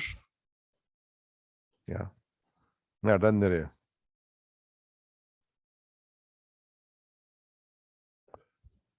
Hekimoğlu Ali Paşa was a sadrazam in the first half of the 18th century. Another building which is important is Nur Osmaniye Mosque, Light of the Ottomans, Nur Osmaniye.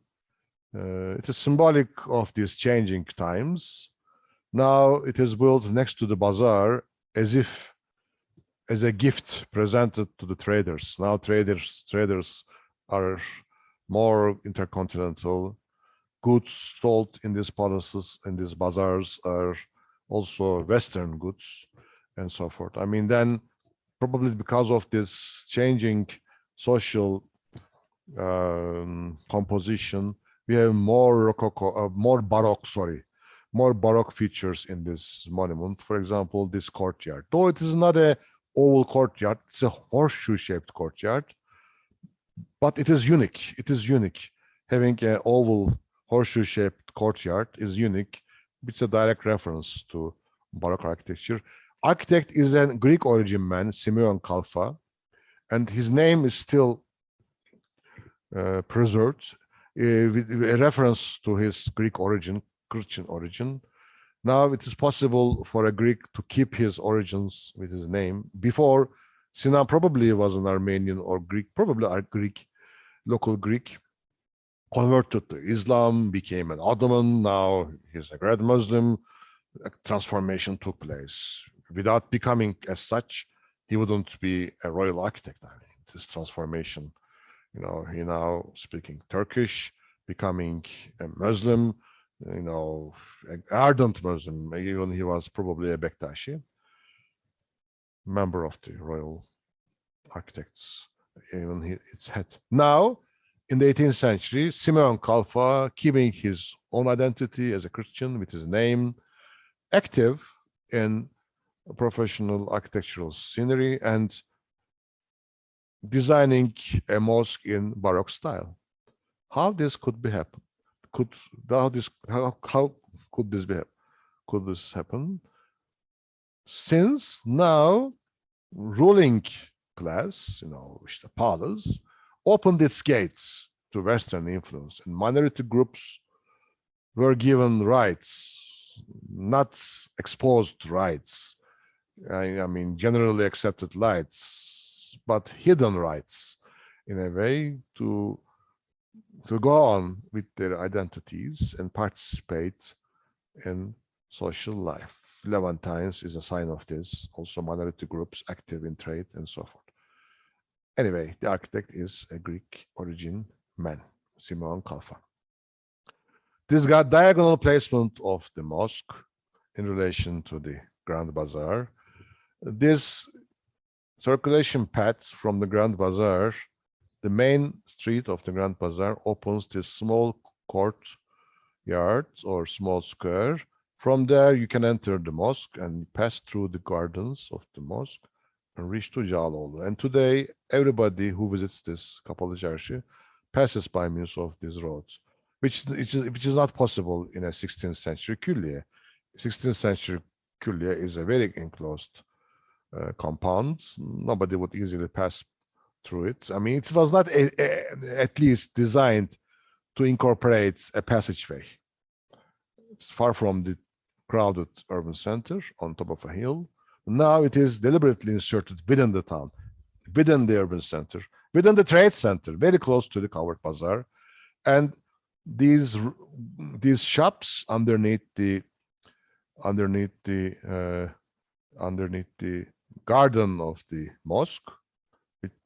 Mosque is higher than the level of the shops, is a clear sign of the fact that Danır, Sultan Mahmud, would like to have this külliye be a part of the Grand Bazaar. There's even this notion, which is not original. We have it earlier in Tahtakale, Rüstem Pasha Mosque, which is not original 18th century, but I don't know. A Sultan Mosque, unusually placed, very close to the Grand Bazaar. I don't know. I mean, these are, you know, beyond sometimes realities. I mean, we interpret some of the features. This is one of them. But it is significant to have really a grand mosque in the 18th century commissioned next to the covered bazaar. And before its construction began, a number of khans were even demolished in this place, a number of khans demolished. And it displays us the fact that Sultan now would like to be closer to his trader subjects. Tüccarlara yakın olmak istiyor artık. Here we have the oval courtyard, great cornices with Baroque features. And this facade, side facade, this facade bakın, has nothing to do with a mosque now. It looks like a palace facade. Then the limits, the line separating residential architecture from mosque architecture now eliminated. It looks like a church. It looks like a palace, you see, instead of a mosque now. This is another feature of 18th century Ottoman Baroque, if it is there. Wide cornices, convoluting cornices, as you can see here at the corner. Very strange arts. Dilimli kemer, we say. Değil mi? English, lobed, with the lobed arts. Elongated windows altogether. Classical proportions of Mimar Sinan entirely gone. We have something else here. Really, we have something else here. This heavy marble usage, which gives the essentially the characteristic of a palace facade, altogether are new. This is the oval courtyard, which is not oval actually; it's just horseshoe shaped, but essentially the idea is there: oval courtyard. But these arches are also horseshoe shaped. This could be a reference to Damascus Grand Mosque. We don't know, but this Islamic character is always there. Since inside we have great inscriptions, essentially hadith of Prophet Muhammad, and references to early Islamic lands like Syria are there. As I told you, this hybridity, you know, Eastern lands and West altogether is a feature of 18th century Ottoman architecture. Bakın, this is a Baroque element. This convoluting cornice. You can compare this convolution with the Bernini's San Andrea Curnale. You see similar organization of wide cornices, undulating forms. This is Rococo. This is Baroque, yani. I put this slide just to show you the fact that this is Baroque. I mean, this detail is Baroque. While in this cornice we have acanthus flowers, acanthus leaves, typically, you know, 18th century features, the shell motif, seashell motif, cartouches, and so on. These are Rococo features, cartouche. C and S scrolls, yani C ve S. C and S scrolls is another feature of Rococo ornamentation. We have them here, bakın. C, C, I don't see any S. Here we have an S, bakın, S scrolls. Then we have in a niche all features of Rococo, but no Mukarnas. We have Mukarnas niche with Rococo features. Mukarnas gone. Where is our Mukarnas? So symbolic of Islamic architecture. Mukarnas gone, but niche is still there. They insist to have the niche. This is traditional, you know, compositional order. Niche over the gates or over the mihrab. You need to have a niche. But where is the Mukarnas there inside? No, I mean, we have a new trend. Neydi adı? Neydi işte? Nevuslup yani. Nevuslup. We should also have it here. This is the global trend, and this will make us, you know, more in tune with the new trends. Result, what happened? Ulama rejected this. We know this from Western travelers' accounts, that intellectuals, Ottoman intellectuals, rejected this. They didn't like it. They didn't like the Osmaniye. And the Osmaniye became a one-time experience. At least they didn't demolish it. It is still there, you can visit. But it remained a one-time experience. In the second half of the 18th century, the mosques now, Mehmet Tahir Ağa is the architect, like Laleli Mosque, are in more of Ottoman classical tradition. I will be showing you one example, because ulama rejected this extreme Rococo in mosque architecture. But in the residential buildings, in details, in some details, you can have it. But this great oval courtyard, this extensive Rococo decoration was not likened by ulema. Here's inside, palace-like interior, but a great inscription zone on this cornice and hadith of Prophet Muhammad and small columns, attached columns, pilasters, all along the walls, reminding arcades of Kaaba, Mecca, arcades of Kaaba in Mecca, I mean, are the Islamic elements. We always find this contradiction, you know, Islamic tradition and Rococo, Baroque elements. And this is Laleli. Now, Taira is introduced a classical baldachin with a dome. This is also a classical baldachin with a dome. Nur Osmani is also classical baldachin with a dome, but extensive Baroque features and a great oval courtyard. Here we have in Laleli a similar organization of a baldachin, octagonal, I suppose, or hexagonal. I don't really remember. Hexagonal. It must be hexagonal. A hexagonal baldachin with a dome. Compartmentalization, yani fragmentation is here, like the previous examples of the 18th century. We have white cornices. But when you look inside, go inside, you see Rococo and Baroque elements are not here. They are eliminated from the interior because ulema objected it. Ulema did not like Nur Osmani's extensive Baroque and Rococo. And outside of this building, we have some Baroque elements like white cornices and some other features like these convoluting cornices and so forth. But they are restricted now, And this great Ottoman impression you get from this monument puts it in the tradition of classical architecture. Now it's a return to classicism of 16th century, but again with Baroque and Rococo elements. Yeah, and it is more Ottoman, I should say so. More Ottoman than Nur Osmani. Another feature of the 18th century is the material employed. We start to see brick employed as a construction material now. I can show you here and there. Brick alternating with stone, which is a local feature, local Byzantine. It is cheaper, but this is not the only reason. Economy is not the only reason. Another reason, as I told you, is a revival of early Ottoman and Byzantine traditions in this age of stagnation. It's a courtyard with arcades, bakın rounded arches.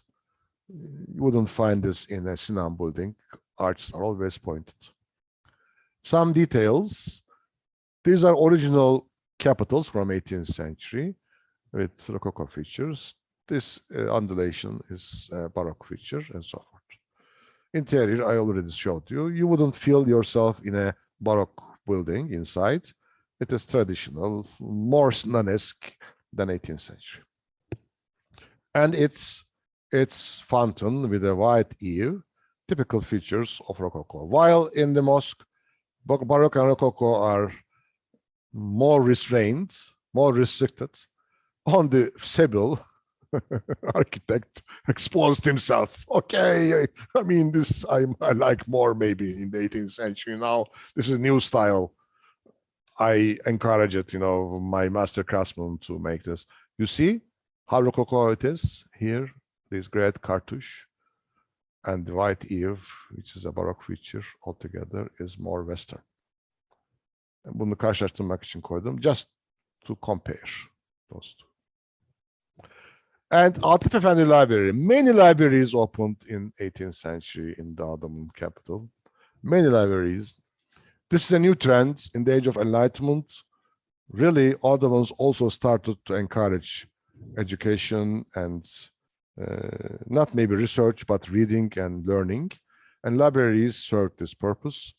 Look at this architecture. It is almost entirely Byzantine, alternating bricks and stones, bay windows in relation to this turning road. Nice, very nice facade from this perspective, you see. a building adapted to the streets, having the contours of the streets. It's also turning like the street itself. Then this is the facade where librarians lived. This is the house facade where librarians lived. At the back of this facade is the library. I didn't put the photograph of the library, but the house where librarians lived. Library is in the gardens at the back of this facade. And residential units from 18th century. Probably these units also built in the 16th century Istanbul. These are living units, houses from Balat, probably belong to the minority members, Greeks and Jews of Istanbul, and following a Byzantine tradition in its construction style and material. These are local buildings, probably most symbolic of Istanbul in their architecture. Only a few remained in Istanbul today. If you go to Balat, to Golden Horn, some of them still visible, very close to neydi o üniversitenin adı? Has mıydı? Halis. Kadir Has olabilir mi hocam? Kadir Has, bravo. Kadir Has'ın karşısında bunlar. Hemen, yani oraya yakın daha doğrusu. One of them converted into the Museum of Women Studies. Nereden nereye yani? Bu kadın çalışmaları kütüphanesi. Women Studies. Some others restored. Some others demolished during urban planning attempts in the time of Dalan, Bedrettin Dalan. But visible examples exist. Not only here, at Tahtakale also, we have some examples, parts of the Hans. White eaves, white cornices, testere dişi, sawtooth cornices, bay windows, and so forth are the general. The first floor usually contains a staircase and storage place, and up you reach to a sofa with rooms opening to it. Typical features of these Istanbul residential units. And Bursa Orhan Gazi Mosque, how this great early Ottoman architecture followed this pattern, later transformed into this, işte, nereden nereye değil mi? But we have the influence of early Ottoman architecture in the construction material. And we can say that Byzantine tradition continued in early Ottoman architecture, entirely changed in 16th century, reached to a distinct European style. After the 18th century, we have a revival of Byzantine and early Ottoman traditions in Istanbul. This hybridity we see is that, and this is a original church, Byzantine church, with the features we find in 18th century. Why? Is it because of minority members now contributing to architecture with their local knowledge now? Probably one of the reasons. Or due to economic reasons, we have now bricks also employed in monumental architecture by the Ottomans, and this brick use normally, naturally introduced earlier technologies. There should be different reasons for that. Oh my God, it has been an adventure with you to inspect, to survey Islamic architecture, which is really great. I hope you enjoyed it. This is the end of my lecture series from the last week of this semester. If you have any questions, we will be glad to reply. Otherwise, I will be ending this session. I thank you for your participation, my students sending messages. The final examination will be the same with the midterm, the same format. I hope you will all manage to pass. If you have any questions, you can also ask later, me or Orçun or Nesrin. I specifically thank Orçun and Nesrin for helping us to organize this lecture series, for their participation. I greatly appreciate. And my students who almost, in majority, almost every lecture, around 100 in the beginnings, even more than 100, 120, later 180. But 80 is a really great number at the end of the semester. Thank you very much. And I wish you success in your project presentations and final examinations. Hope to see you in the future somewhere. Bye-bye. Teşekkür ederiz hocam. Görüşmek Teşekkürler üzere. hocam. Görüşürüz. Sevgiler herkese. İyi dönemler arkadaşlar. İyi de. Kolay gelsin arkadaşlar. Görüşmek üzere.